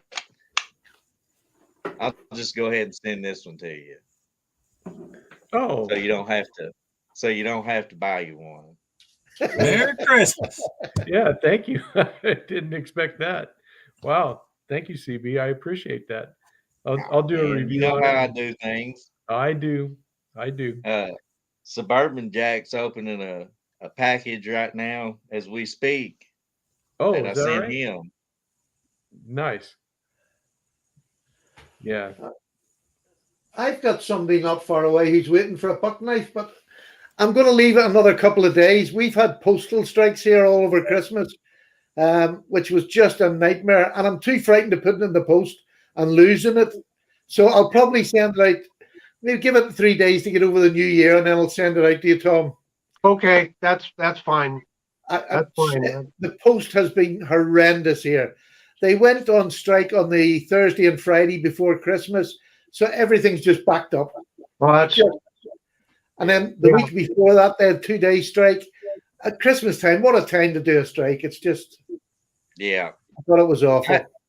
that's something I got to give our postal service here. I mean, it didn't slow down for Christmas at all. Uh-huh. No. Well, Everything I got was- here on time.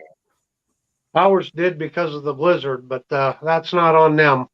That was a Uh-huh. pretty bad blizzard, and Yeah. everything stopped moving pretty much. So We didn't I have get to much think, snow. But it got cold. well, Oh, it wasn't the amount of snow. We only got about 6 or 7 inches of snow, but we had sustained winds 30, 40 mile an hour for about 4 days, and it was getting down to minus 16 degrees below zero. Plus, with the wind, then it was like minus 40 wind chill for 3 or 4 days. It was just bitter cold. Yeah. So yeah, it got down to -3 here in Kentucky. yeah. Yeah, and that's pretty uncommon. I'm glad it doesn't get that cold here. I suffer terrible with nipple rash in the cold, and I'm not saying that to be funny. I genuinely suffer. I genuinely suffer from nipple. They Oh go- Lord. I just don't saved care. Tom. Save us, Tom. Save us. Right this ship.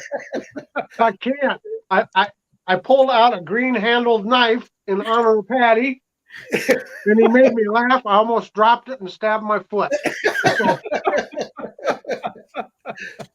So, no good deed goes unpunished.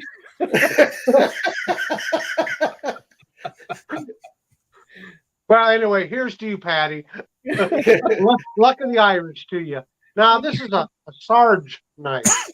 Is anyone familiar with Sarge? Nope. Sarge knives?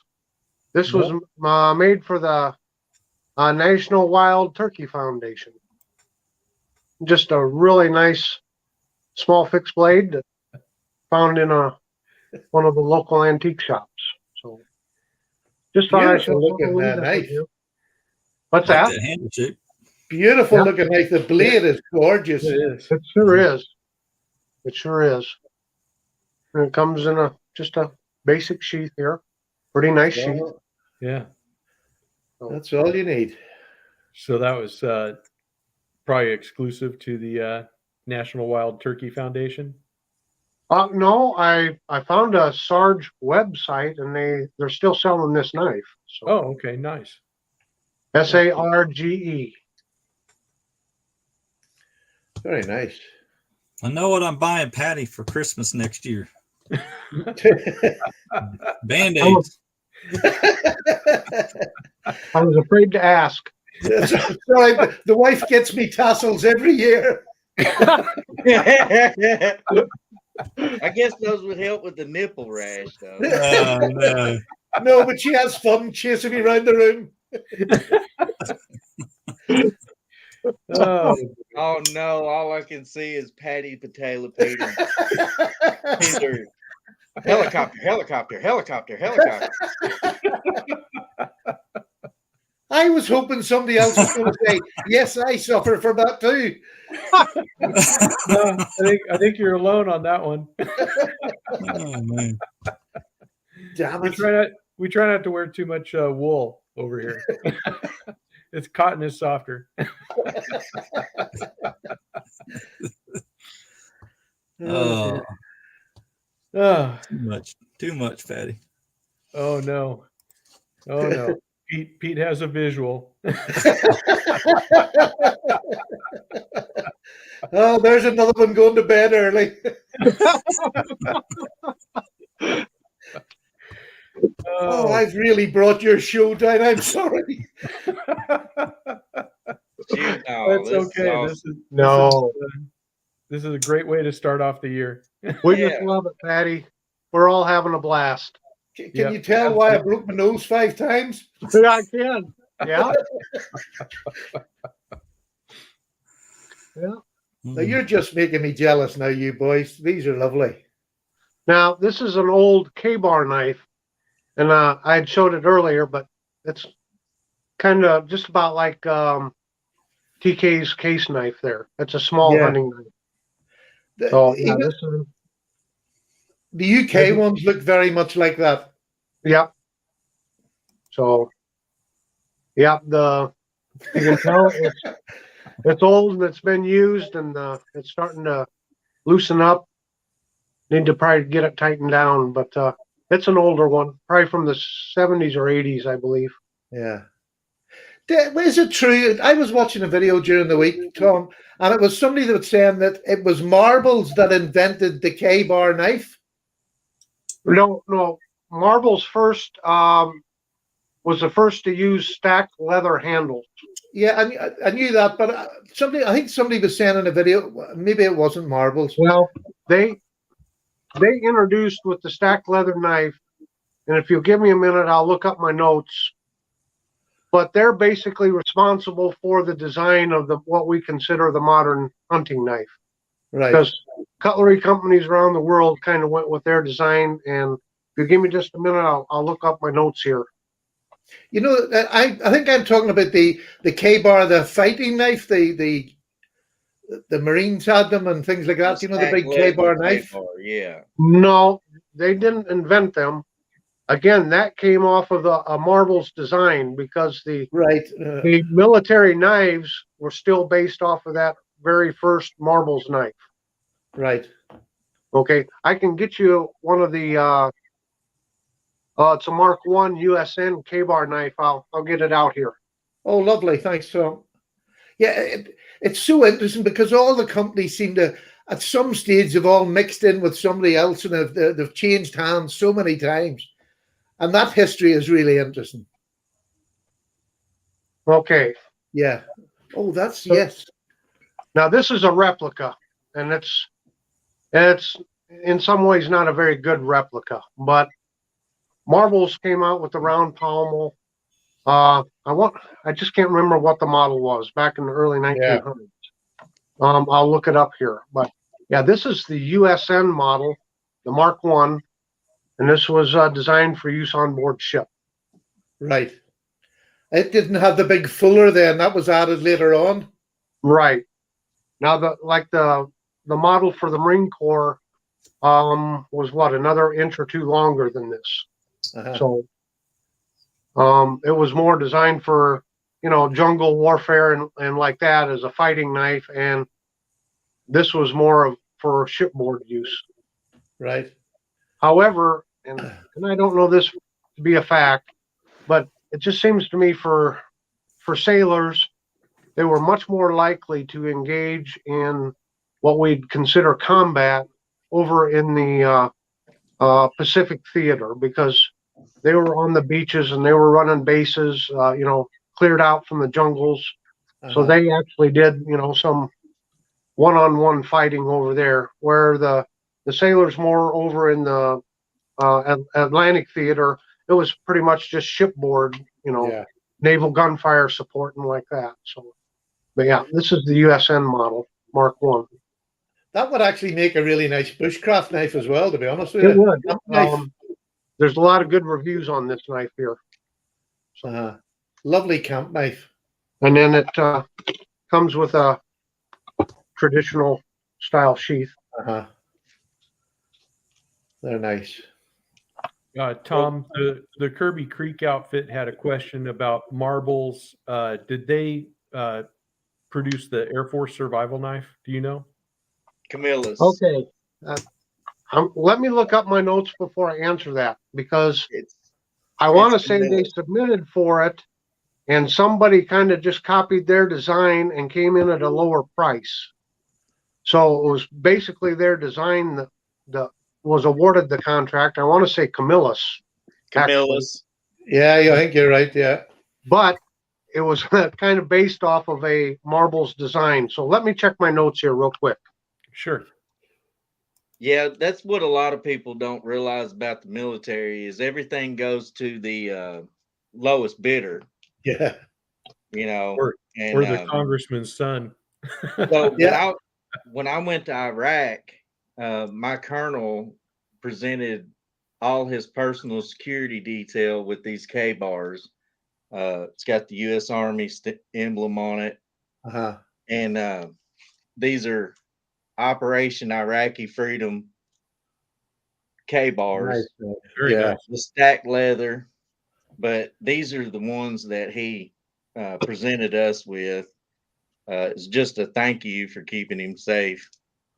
But this is the one that I actually carried with me, and is the Tanto D2 version that I was talking about earlier. And as you can see, well, it's a lot. The Tanto is just about an inch longer than the normal version. This is a 7-inch, by the way. But yeah, I like the K bars. They're nice. I like the stacked leather too. Yep, those are really nice. My sergeants used to make fun of me for packing this one because I had it. It was so long. I had it across my back, the small of my back, instead of packing it on a belt or something like that. And my sergeants used to make fun of me all the time. What are you gonna do with that? And I'm like, well, if I run out of bullets, I got something, you know.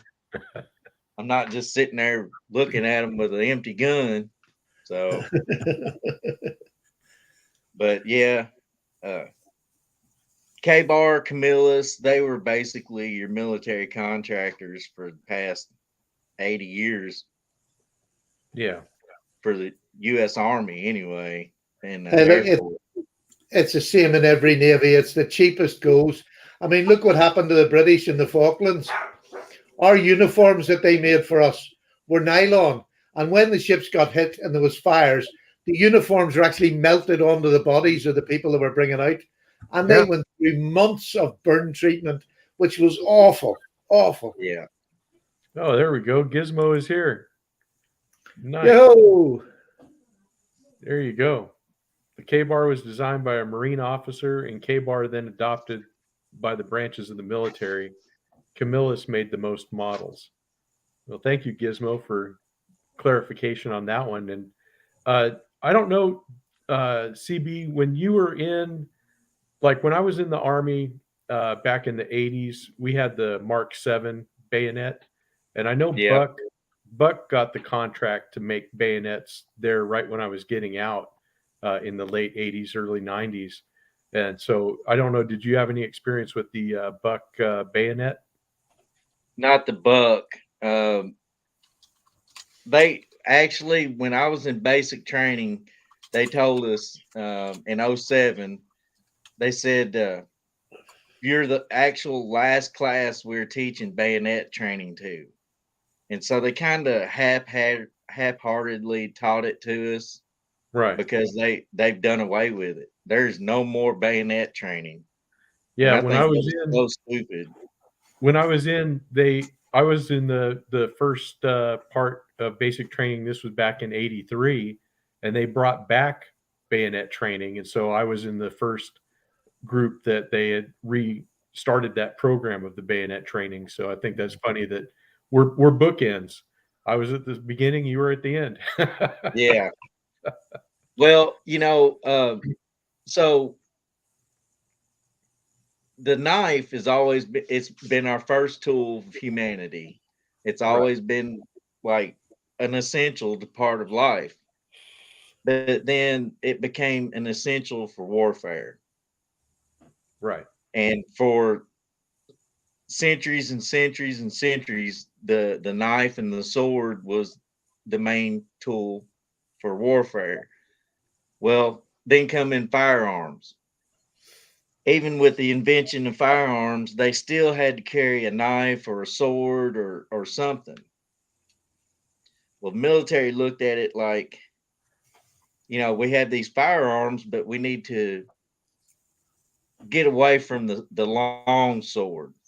So they still seen a need for the sword, so they invented the bayonet to put on the end of your rifle. And the way I was explained to it was that basically your rifle was your sword that you put this blade on the end, and it became your sword.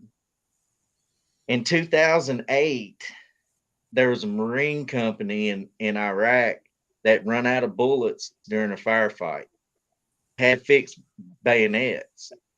And so even today, there's still a need for the sword and the knife on the battlefield.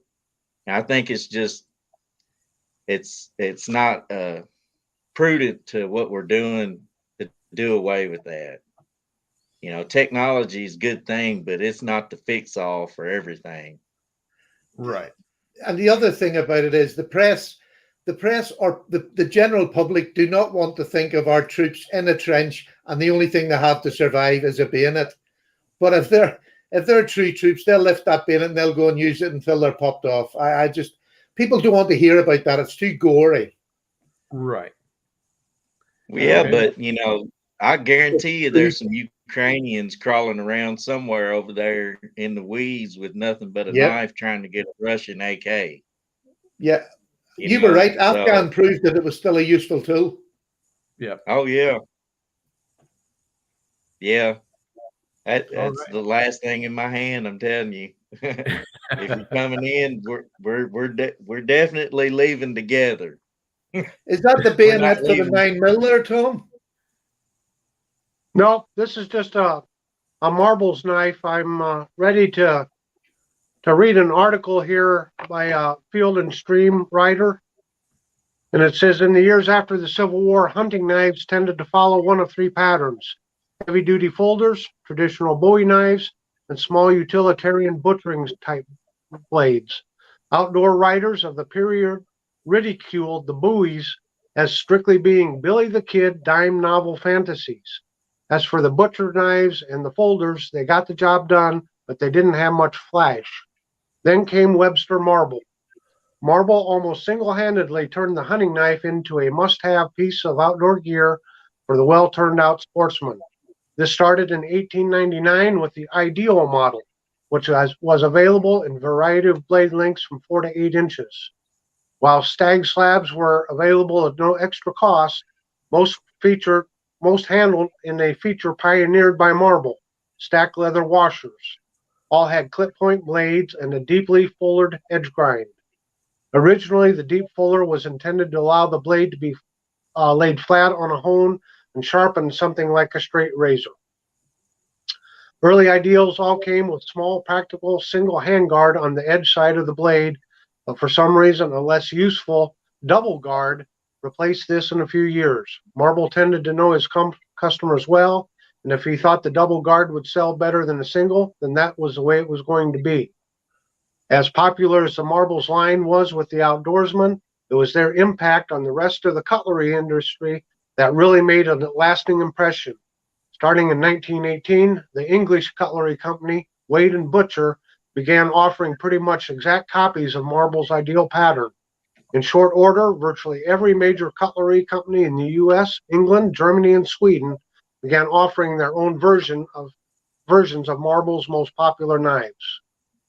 That changed at the start of World War II with the adoption of the legendary USMC Fighting/Utility, a knife that was basically a militarized version of Marble's Ideal.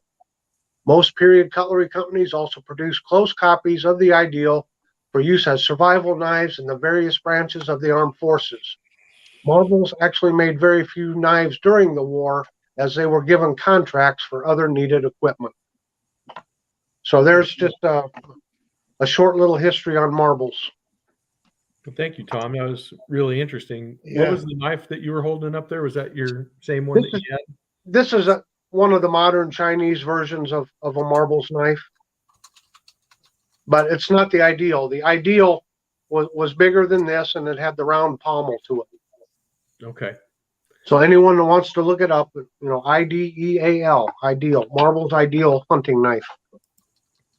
Okay. And then Gizmo had a comment here about the Schrade Walden knives.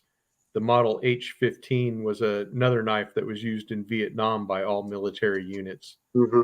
Yeah. I don't know if that was issued or not, or if that was just one that they bought to supplement their own equipment.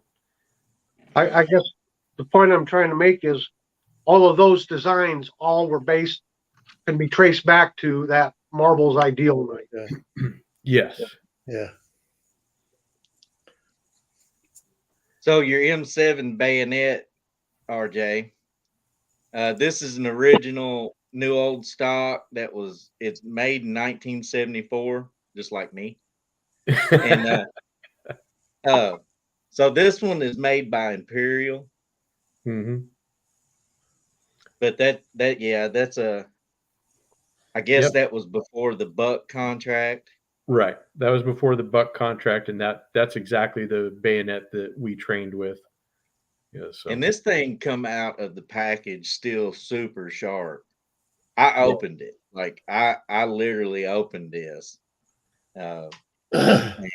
So I love my M7. Yeah, love this thing. they're a cool knife, that's for sure. I don't wanted know. one for a long time, but couldn't. I just never had the chance to get one. And I was on eBay one day and just popped in there, M7 bayonet, new old stock. And yeah, I love it. Very nice.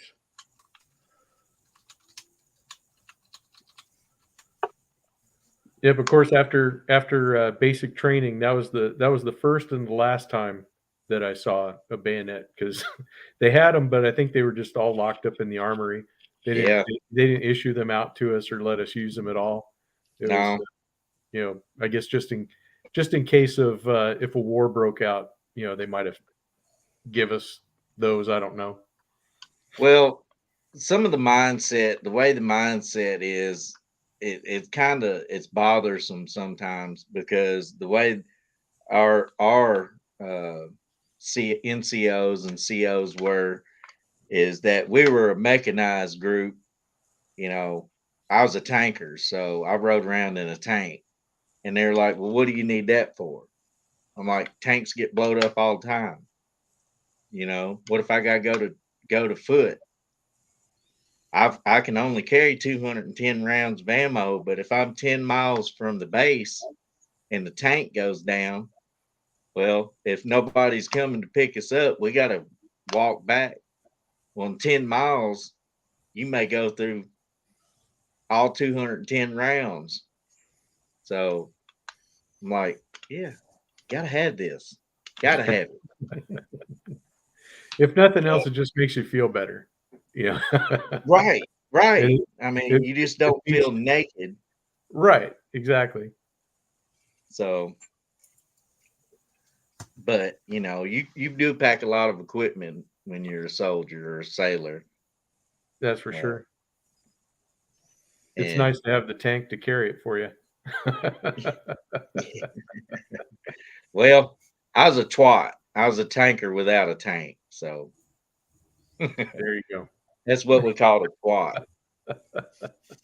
A whole different meaning over here in the UK. You don't want to know. I was waiting for you to chime in on that one. Yeah. A whole different meaning.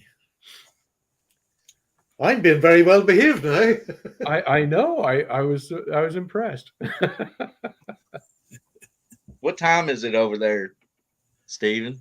It is 25 past 8 in the evening. Okay. So you're about 4 hours, at 6 Yeah. hours ahead of us. 6 I hours. think this is why this suits me so much, because I'm getting to talk to the Americans at a normal time. Right. Normally I'd go on the other reviews and it's 11, 12 o'clock at night starting. Well, maybe sometime you'll Yeah. get to talk to normal Americans. Yeah. Yeah, we ain't it, brother. I want the same mental level that I'm at, which is a low bar. You're some of the talk nicest about foreigners I know. little fixed blades. Yep. And Swamp Yankees telling the This is truth one on I this wanted one. to show you, Patty. Okay, here we go. I'll bring you up.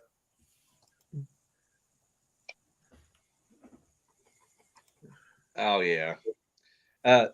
This is a Axial Alpine, and this is an S30V, S35VN.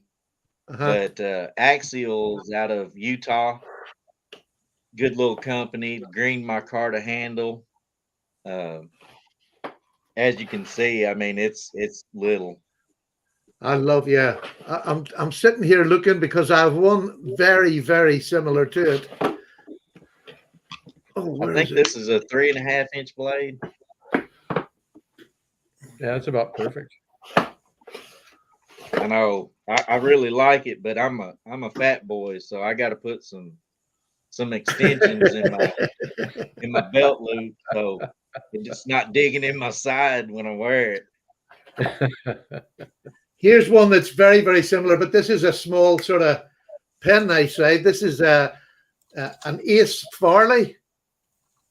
Oh, that's yeah. really nice. Yeah. Very similar. And it comes with a wire clip, but I just took it off and throw it in my pocket. It's so small. It's only about, well, I haven't got anything there, but I mean, it's not much bigger than the size of my hand. Yeah. You know what I mean? Beautiful little pocket knife. M390 in my Carta. What sort of price is that Axial steel one? They were 110, but they're down to they put them on sale for Christmas and everything for like $70. That's That's pretty good price for Yeah. S35VN. This is the M390 and it's £150. So it's quite a bit more expensive for something that looks very similar. Yeah. I like Axial's little jimping that they put in, the 3 little lines on here. Does that They go do across that on their fixed blades, their folders. Here's an Axial NZ. Oh, yes, I They, see. they, Does that they jimping put go those. across the spine? Yes. Okay. Oh, it is actual jimping then, yeah. Yeah. So that's like their signature jimping Yeah. that they do. I think that's nice. I love this little fixed blade. Like I say, I'm just kind of chonky, and I just need to put some spacers in here so I can bring it off my belt a little bit. Yeah, that's nice. The struggle is real. It is real. Beer think do that to you, though. Yeah, that's another thing to work on for the new year for me too, is to try to make my doctor happy. It doesn't make me happy, but Oh, I thought you just had the add new washers. I'll do that instead. that sounds good. Okay, so what's next, guys? Oh, in honor of TK. In honor of TK, I bought myself a Sabre Stockman. Oh, Beautiful. Very nice. Is that The blue Japanese back then made a super knife. Is that Unfortunately, blue it's, scales? what's that? Are those blue scales? No, they're a brownish. Okay. And this is a Chinese version. This is not the Japanese made version. All right, right. Unfortunately, I'd like to have had the Japanese version, but I just thought I saw it. I was in the antique store just a few days ago, and I remember TK's video and him going over saber knives, and Uh, the price was right, and I jumped on it. So let me tell you, it looks lovely. Were Saber Very an nice. original Japanese company? Yeah. I believe so. Well, they had their knives made Sure. in Japan, so I don't know whether they were actually Japanese. They were an Well- American company. This Yeah. one says made in Hong Kong. They were out of Ohio or something like that. Right. And then Well- they made them in several countries. They made them in Ireland, even Stephen. So, Yeah. and Well, Hong Imperial Kong- made a lot of knives in Ireland too. Yeah, Hong Yes, they Kong did. and USA and Japan and China. So, You know, it really don't matter. I No. mean, the way I look at it, it doesn't matter where it came from, as long as it works and it lasts. If people want to make a big deal about Chinese made, you know, the way I look at it is the steel came from the United States anyway. I mean, you were talking about Aussie. There's a little Almar that used to be made in China. All the Almar knives now are made, or sorry, all the Almar knives used to be made in Japan. They're now making them in China as well. And this is one of them. And it's absolutely flawless. It's a beautiful little knife at about half the price that an Almar would cost you, you know, from Japan. Yeah. Yeah. Lovely bone handle. I got this. It's a wee fifth pocket knife. It's only a 3-finger knife, but beautiful little knife. And you're right. It doesn't matter where they come. As long as they're well made, who cares? I just got this one. It's a Tactica, and they're made in Australia. And I really like this little knife here. It's no pocket clip. I need to get a slip for it. But Right. Again, I think this is what I call a modified Warncliffe because it's got a belly instead of a straight blade. But I mean, the action on this thing, it's amazing. The G10 feels awesome. Tactica, first It's one a I real ever- working knife, isn't it? Yeah. Feels really quality. I haven't done much cutting with it yet, but you know, I want to get a slip. I don't like packing a knife in my pocket without, you know, a clip or a slip. Uh-huh. But yeah, I mean, Australian made. This is the first one I've gotten from this company, and I want to check out some more of their stuff. This is called the K100. It's the perfect blade chip. I love that blade chip. Yeah, I do too. I started off my Grail knife was a Benchmade 940, and it still is. I just think it's one of the nicest blade chips out there. Yeah. Yeah, I actually got the wee 945 this year, the smaller version. And I know the 940 wasn't big, but the 945 is really pocket knife size. You can actually take the clip off and throw it in your pocket. But Yeah. it is absolutely beautiful. A little bit thinner behind the edge, which makes it a little bit better for normal EDC jobs. Right. Whereas the 940 is a working man's, a farmer's knife. But the 945 is beautiful. I absolutely adore it now. Yeah. Yeah. They are good knives. That's for sure. this Okay. is the new bug out I just got. It's an CPM M4. It's the Smoky Mountain Knife Works exclusive. I really like the bug out, so I was looking at this one for so long, like I finally bit the bullet on it and bought it. I'm thinking about like rescaling this one and really pimping this one out with new screws and thumb studs and whatnot, customizing it Right. and just keeping this one the way it is. Yeah, I those think are- I've had about 4 of them, but I keep selling them. I just never keep them for some reason. They're a beautiful knife, but I just wasn't carrying it, if you know what I mean. Right. I like how thin they are. Yeah. Well, I can find nothing wrong with the knives at all. I'm gonna cut out, fellas. Okay, TK. We'll catch up with you guys next week. Cheers, John. All right, Lovely to see TK. you again. Take care, man. Happy New Year, brother. Yep. You Happy too, New man. Year. Good to Keep see you the on. good videos pumping out. I will. Yeah. We'll Yep, talk keep with you up guys that, later. Keep up Take that care. series. That's fun. All right. Okay. And then there were 4. All right. Go ahead, Tom. Is that a buck? Oh, you gotta unmute yourself, brother. Here you go. No, go back again, Tom. Here, I want to try something, Tom. Go ahead and mute yourself.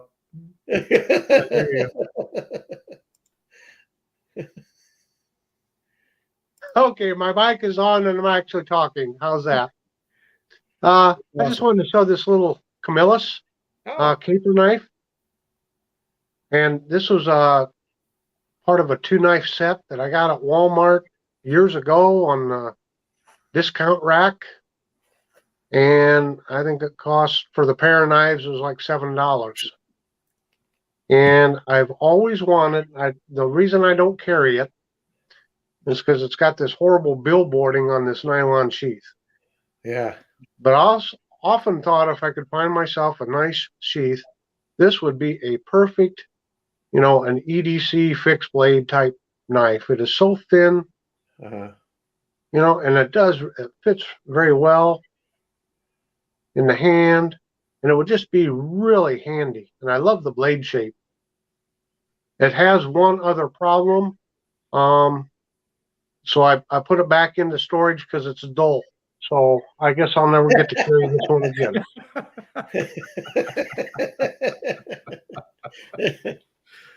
Yeah, you'll have to go buy a new one. I will. Just buy one of them retractable ones. You can carry it with you all the time. Right. Yeah. Yeah. I'll just start carrying utility knives with replaceable blades. There you go. Well, this has been a good worker knife for me, and this is a proper Wharncliffe, and that's this case copper lock. Mm. I Beautiful. really like this one a lot, and this has their carbon steel blade on it, so it's really very good. Fits in the hand well. This is the full size copper lock, and I love the way they did the American shield on here. Let me get it facing the correct way, but I don't know if that shows up very well. But That does. yeah, I just thought that was really Did you awesome. did you say in your video it was 1095? I believe that the new carbon steel that they're using, what they're calling CS, is 1095. No, that I would buy more of. Yeah, absolutely. Absolutely. I mean, I think I'm one of the lucky people. I've got a case. I've got about a dozen maybe case knives, and every one of them is really good fit and finish. But they were ones I bought off friends who told me the truth when they were selling them. So I think if you're going to buy a case, you need to either see it visually or buy it off somebody you trust. Yeah. Yeah, that's pretty true Which is- anymore. I'm Great. saying it's sad, but case are not actually lacking in customers. They're still pumping them out, and a lot of people who are just buying a knife until it's done are buying Yeah. case because they bought them for years. Right. So it's only us that it bothers, if you're going to Yeah. show it off. Yeah. Yeah, they could do a better job. That's for sure. What do you got there, Well, Tom? Well, I was When just people going to show start that getting there's more a money. mini copper lock, Oh, there you go. Yeah, and it's got the clip point Flex. blade. But I also have a mini copperhead, but the mini copperhead has the Wharncliffe blade. So isn't that weird? right. It's I all- fancy that one in the red bone. Their dark red bone. Yes. Right. Yeah. That's one of the knives I'm definitely going to get this year. Yeah. So this is the mini copperhead with the Wharncliffe. Right. Did I ever? Did you ever see my funky case knife? I'll wait till you finish. Now go ahead there. No, go right ahead, Patty. The wrong one. I got this year, and I think I've seen one other on all the times I've been watching YouTube. Have you ever seen this one? Yeah. Oh, That's cool. that is neat. I have The not. little that kid- one. It's in Stag, and it's in beautiful Stag, and I have the swayback jack. And what a pairing they are together. Oh yeah. That is nice. Is that a fixed blade? No, Pardon? it's this is There's the the swayback, and this is just a wee locking. Well, not Oh, locking, okay. but a little slip Okay. joint. But Yeah. I've only ever seen one other one, and I got this one from a friend who got it brought from America. But it's gorgeous, Nice. really unusual. Very nice. I do like odd knives. Yeah. It does make collecting fun when you can find something Yeah. that's not run of the mill. Yeah. You were gonna say something there, CB? I don't know. Okay. I The thought is, recognize that Yeah, tone. the thought was there and gone. I'm sorry. it's quite all right. No problems. Yeah, We'll just I got one for y'all. Okay. This is one that y'all probably never mess with. But I just got a Bella song. Oh, nice.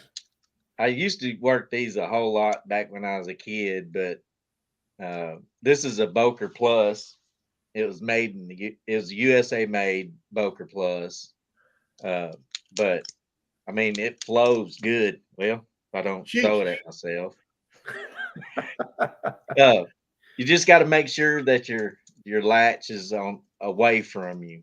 That tells you your blade orientation. Oh, okay. So, but I just got this one and it's in carbon fiber. My Oh, goodness. nice. It was $65, I think, at Smoky Mountain. But yeah, I just got that little buddy right there. You did say the army gave you a bayonet and then took it off you? No, we had bayonets, but Oh, they never issued us any. This one I bought for my birthday back in August. I got it for my birthday.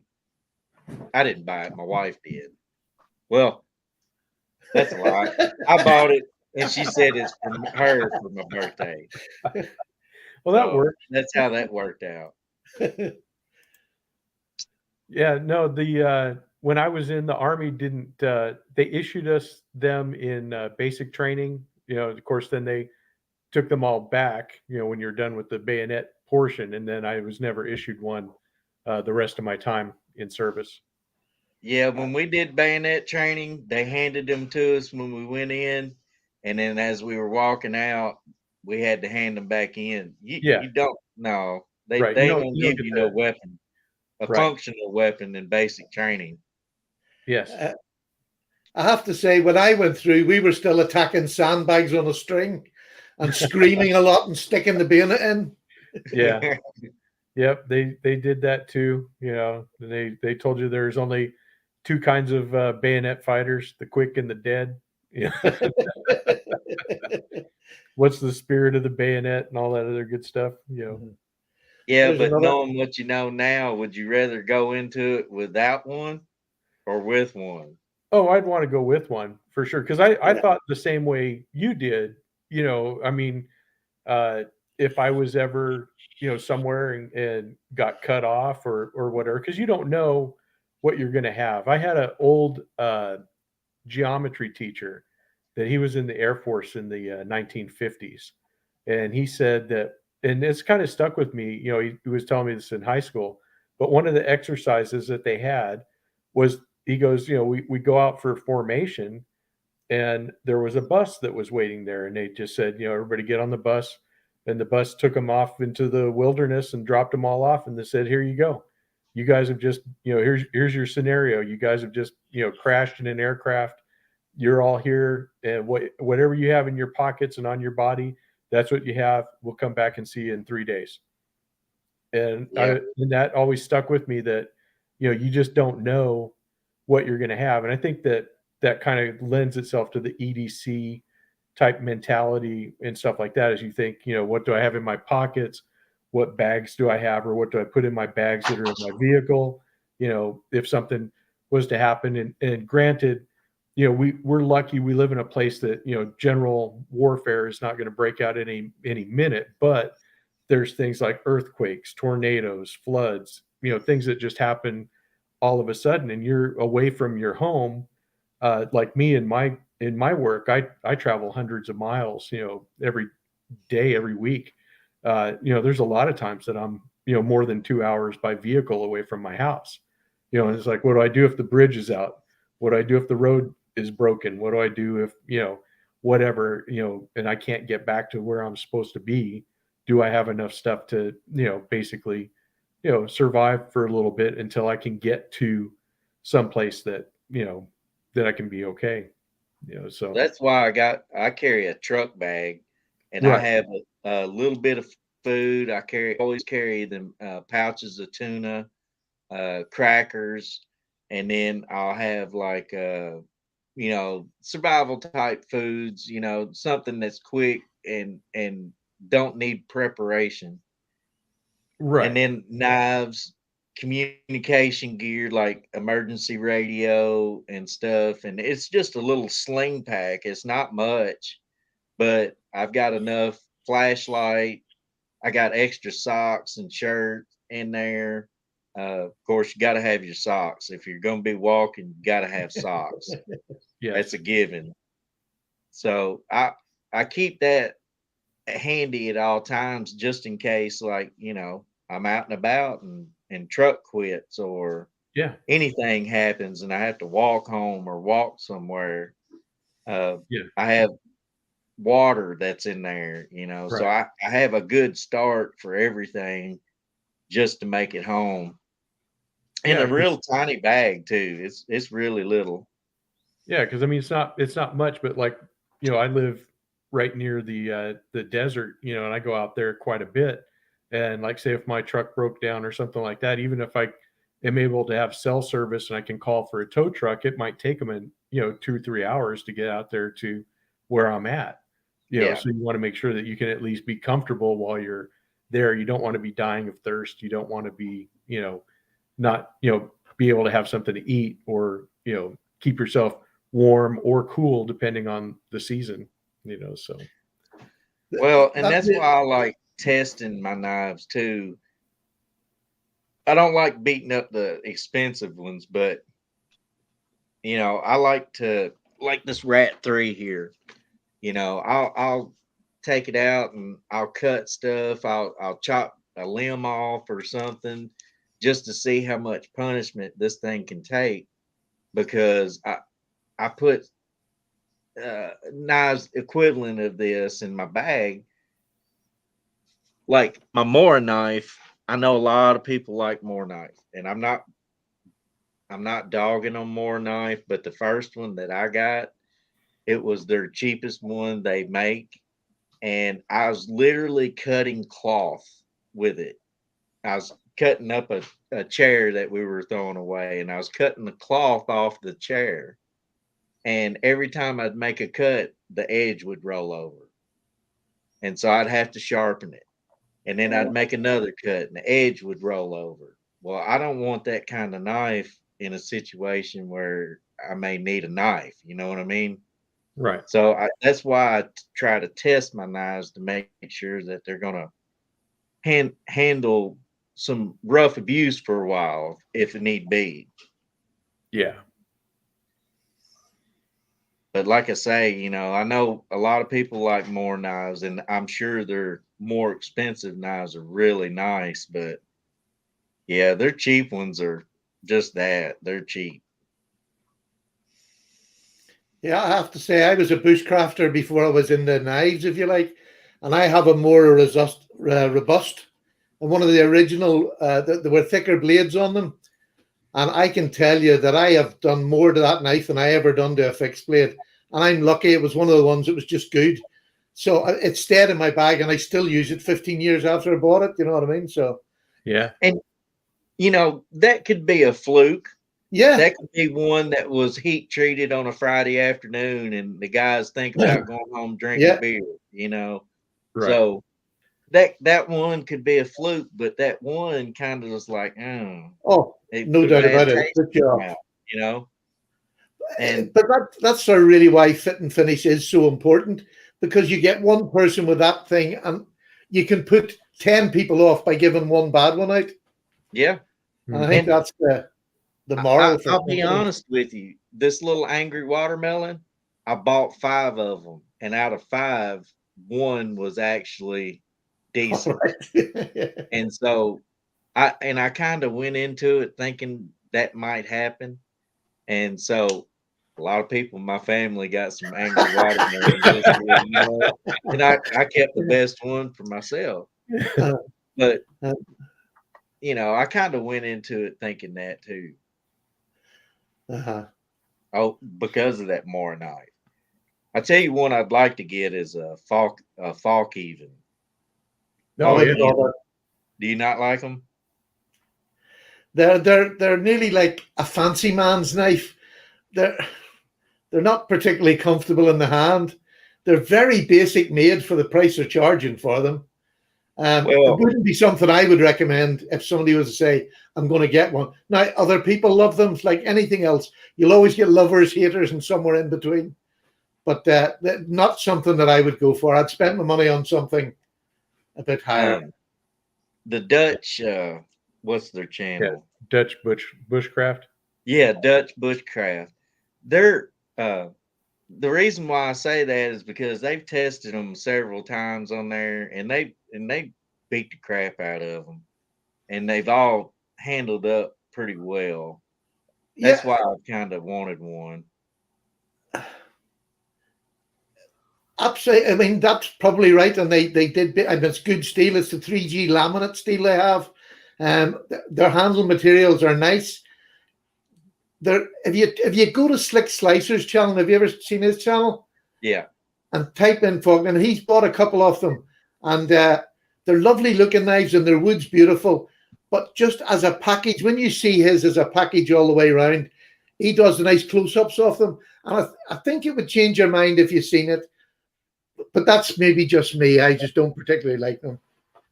yeah, and you know, I throw my thoughts out there a lot like that too. I may Yeah. never go down that road, but it's Uh-huh. just one of them things that I thought I think might the price they're charging now is way above what it is. I suppose that's the be all and end all. I think they're charging way too much for what the knife is. They're charging Moki prices for a knife that, Go ahead, Tom. I'm sorry. I'm going to have to cut out myself, fellas. Okay. But Yeah, it's I been think a I'm lot of fun. A lot of fun. Thanks, Yes, everyone. yeah. I have Tom. No Good hard job. feelings. You still love me? I still love you. That's all right then. Yeah, I can go to bed with my tassels tonight. Hey. Well, happy I'm New gonna- Year to you, Tom, and Mrs. Delight. Well, thank you. Definitely. It's good to get together and have a good belly laugh. It is. Yeah. It sure lovely. is. Good way to start the week too. So take Yeah. care, everybody. Yeah. All right. See you, Take Tom. care. You bet. Well, this might be a good place to wrap this Yeah. up and put a bow Yeah, on it. this was a great way to start the year out. Absolutely. It I had was a good lot of stream. fun. Had a lot And of let's fun. be honest, it's 2-1 now, and I don't fancy your chances. That's about true. Well, Stephen, it was nice to meet you too. Really lovely to meet you, and I hope to see you again and have you on my channel this year. RJ yeah. talked about you a lot on his channel, and I've noticed he's always done what am I trying to think of? A response video. Yeah, he to does. That's stuff. fair play. I like little response videos. They just give you a chance to get more knives out. Exactly. Yeah, yeah. Like them. But yeah, really lovely to meet you. And again, this year, because we're starting now, me and Justin are starting to do this sort of thing. So it'll be lovely one Sunday night, or not a Sunday, maybe another night, that I can get the usual boys on here to come over and do it with ours. And I'll let you see my subs will get to see you as well. Do you know what I mean? Yes. And Right, spread the right. love a wee bit. You get a few more subs. Yep. It's all the better. That would be awesome. I look forward to it. Yeah, I would. Yeah. Your viewers would definitely be talking about my southern butt for a while. Ireland's a very small place, but we have a wide variety of wackiness. My family's from Ireland. I'm a Baldwin, so Right. there's Baldwin County in Ireland, right? Not maybe down Southern Ireland, which I'm not too familiar with. I love Southern Ireland, don't get me wrong. I'm up the north, and I still haven't mastered all the little counties around. If you ever get it, it's one of the best holidays I think anybody could have is get a motorhome and go around Ireland. Honestly, it is amazing. If you ever get to the retirement age and you can get a motorhome, go around Ireland, hire one and just go around Ireland. You'll have the best time anywhere. It sounds Well, like fun. we were coming back from Iraq, and we stopped in Dublin to refuel, and I was like, man, I just want to go out there. Can I go? Can I go out there for just a couple hours? You know? And they're like, no, you got to stay in the airport. It's And like so, the only time I've been to Hawaii. We were coming back from exercise that we did in South Korea, and so they flew us from South Korea to Japan. We never got to leave the airport in Japan. Then they sent us to Air Force Base in Hawaii, and we got to go through customs there. So it was like march off the plane, go through customs, march back on the plane, and take off, and then we were back in America. And yeah, they did not let us do it. So all I can say is that I stood on the island of Hawaii. I've seen palm trees in the distance. That's about it. That was the joy of the Navy. You had to stop at different places on the way back. Right. yeah, right. Yeah, when I was on the way to Iraq, we stopped in Amsterdam on the way over, and I'm like, Yeah. I was kind of single at the time, so I'm like, red light district. And and then on the way back we stop in Dublin, and I'm like, Irish whiskey and Guinness. 'Cause, 15 months, and all I had in 15 months was 2 beers. You got 4. You got 2 on Christmas and 2 on Super Bowl Sunday. So we had 4 beers a year while we were deployed. Oh, that's a long time for a drinker. Oh, well, I'm not a heavy drinker, but I like a beer every now and then. Oh, yeah. I got a little hangover from last night, to be honest. I drank beer most of the night and then switched to champagne around midnight. Oh. And yeah, that's not a good combo. It's the switching up that gets you. Yeah. Yeah. Well, RJ, I appreciate it, man. Honestly, coming. I love coming on here. I love listening to you guys. Y'all have so much knowledge, especially on the traditional stuff. I feel a little out of place, because I'm more the modern style knife. Well, we need you to balance it out. If it was all one way, it wouldn't be the same. Yeah. But I like them all, Yeah. It's always nice for us to know that we're on the right track. Yeah. Yeah. I tell you, one of my favorite little knives, and let me find it here. And it's silly, but it's a little bitty titanium razor knife. Do you know, I really want one. I use this more than anything else. Like They're I keep class. it right next to me, and this is what I do a lot of my cutting with. It takes a number 24 razor blade, and is that from Outdoor Edge? I can't remember who makes this one. Key something. It's on Amazon, but this came in a Going Gear box. Oh, okay. And I think these run about 25. Yeah, they're not that dear. You can pick them up. And that's a titanium handle too. So Uh-huh. It's very nice. That is Fantastic. one of my favorite little go-tos, you know. Uh-huh. Yeah, I'll have to. I've knives up there that I've got for the channel coming up, and they're wee knives that are under £10. And I love them. I just love finding a wee cheap knife one that's good, you Oh, know, yeah. because you Well, always want a knife to hook or poke or clean out the insides or something. Yes. I'm Yeah. not going to use a £200 knife, you know. No. no. And I think that's what really fascinates me about that Schrade. You know, it's $5, Yeah, still works. Yeah, and it's sharp as all get out. It feels pretty quality. Yeah. There I was beat it one, up. the Schrade Divergent was one that I did a review on last year, and that was a pretty good knife. And it's only like, I think they were selling them for $20 or $22. Yeah. But it was a really nice modern knife, had a really good action on it, and was just a really nice, knife to carry around. let's And be honest. For $20 odd now, you can buy knives that would do you the rest of your lives. You know, buy a couple of Absolutely. them. The last, it just done and buy another one. You know what I mean? yeah, Yeah. It's just us collectors that we're always looking for the Exactly. next thing. The whole Well, fun. We just, and that's the thing too. You know, I mean, I get a lot of flack because I used to really use my knife for everything. I'd Uh, pry with it. I'd use it as a screwdriver. I'd use it if I didn't have nothing. That's what I used.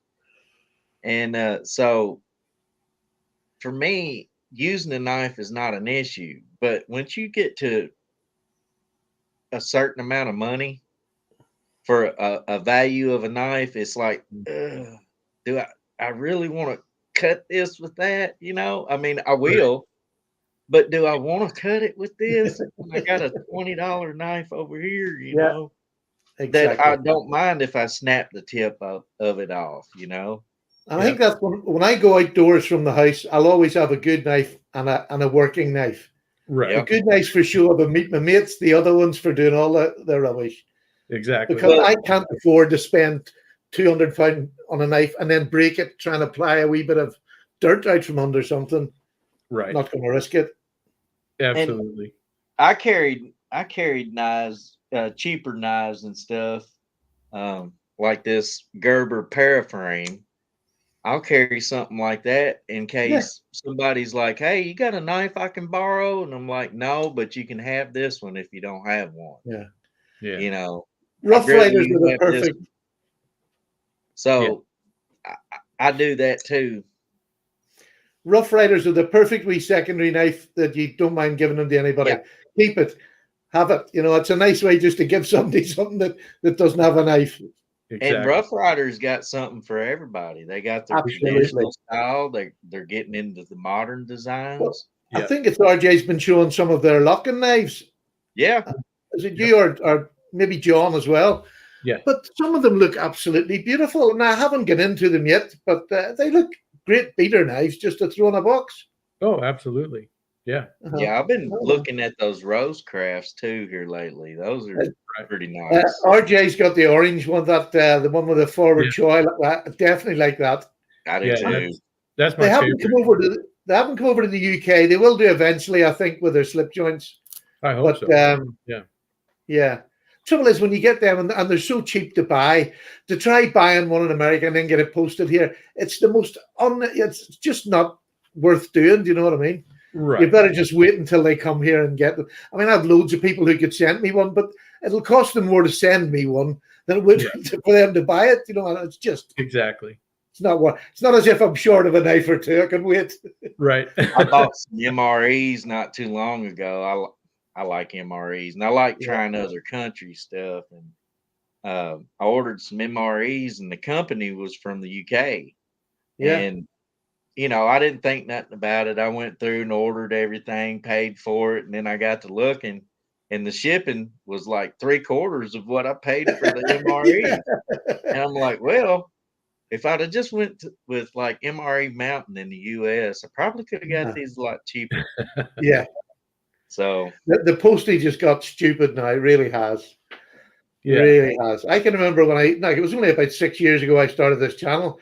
The difference in priceage and postage then to now is crazy. Yeah. Really has gone Yeah. up an awful lot because we used to send knives back and forth between, myself and the American subs that I would have had. Right. But it's just stupid now, stupid price. And I Yeah. can understand why people, when they're doing giveaways, they just say continental US because honestly, I mean, it takes the fun away from giving something away when you're thinking, oh God, how much is that going to cost me if I send it there? And that's taking the heart out of what the gift should be. Right. And that's true. Uh, At that point, it's almost better to send you a gift card than Yeah. the knife, you know. Uh-huh. Just and take then the that gift card, again go takes buy the away knife. that takes away the pleasure of receiving a knife. So Yeah. it's much better just saying continental US. I mean, I Yeah. always do mine. I do mine sort of worldwide. I don't do them that often now, to be honest. I'm pretty bad at doing it. But I do them worldwide because I had so many knives sent to me from America when I started that I have to pay it back. I would feel terrible if I didn't because of the help that I got when I first started. Yeah. Not help, the gifts I got. They were lovely gifts. Well, yes. It's Well, I mean, it's a gift to us, and we appreciate it Yeah. when people send us things. But Uh-huh. also, it helps us because then we're able to, put that I out think- as a video, and Yeah, I everybody. think when That's you get what your makes first this knife community given to so you on the good. YouTube, you feel accepted. Yeah. Yeah, I and think that's that's what true. makes this Yeah. community so good. You know, Brilliant. everybody is Brilliant. just we're here for each other. You know, Yes. I actually started out to be a gun channel, Uh-huh. but it got so Difficult. political with YouTube and everything that it was just I switched gears, to on the knives because it's not so controversial. Yeah. You know, they took down like most of my gun videos. Matter of fact, when I did my giveaway of the Leatherman that Tom got, Uh-huh. I had my Pocket Dump Wednesday video plus information about giveaway. That was the Uh-huh. title.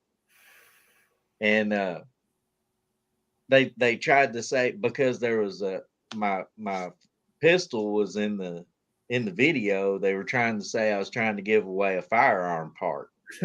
I said, well, when did Leatherman start making firearm parts?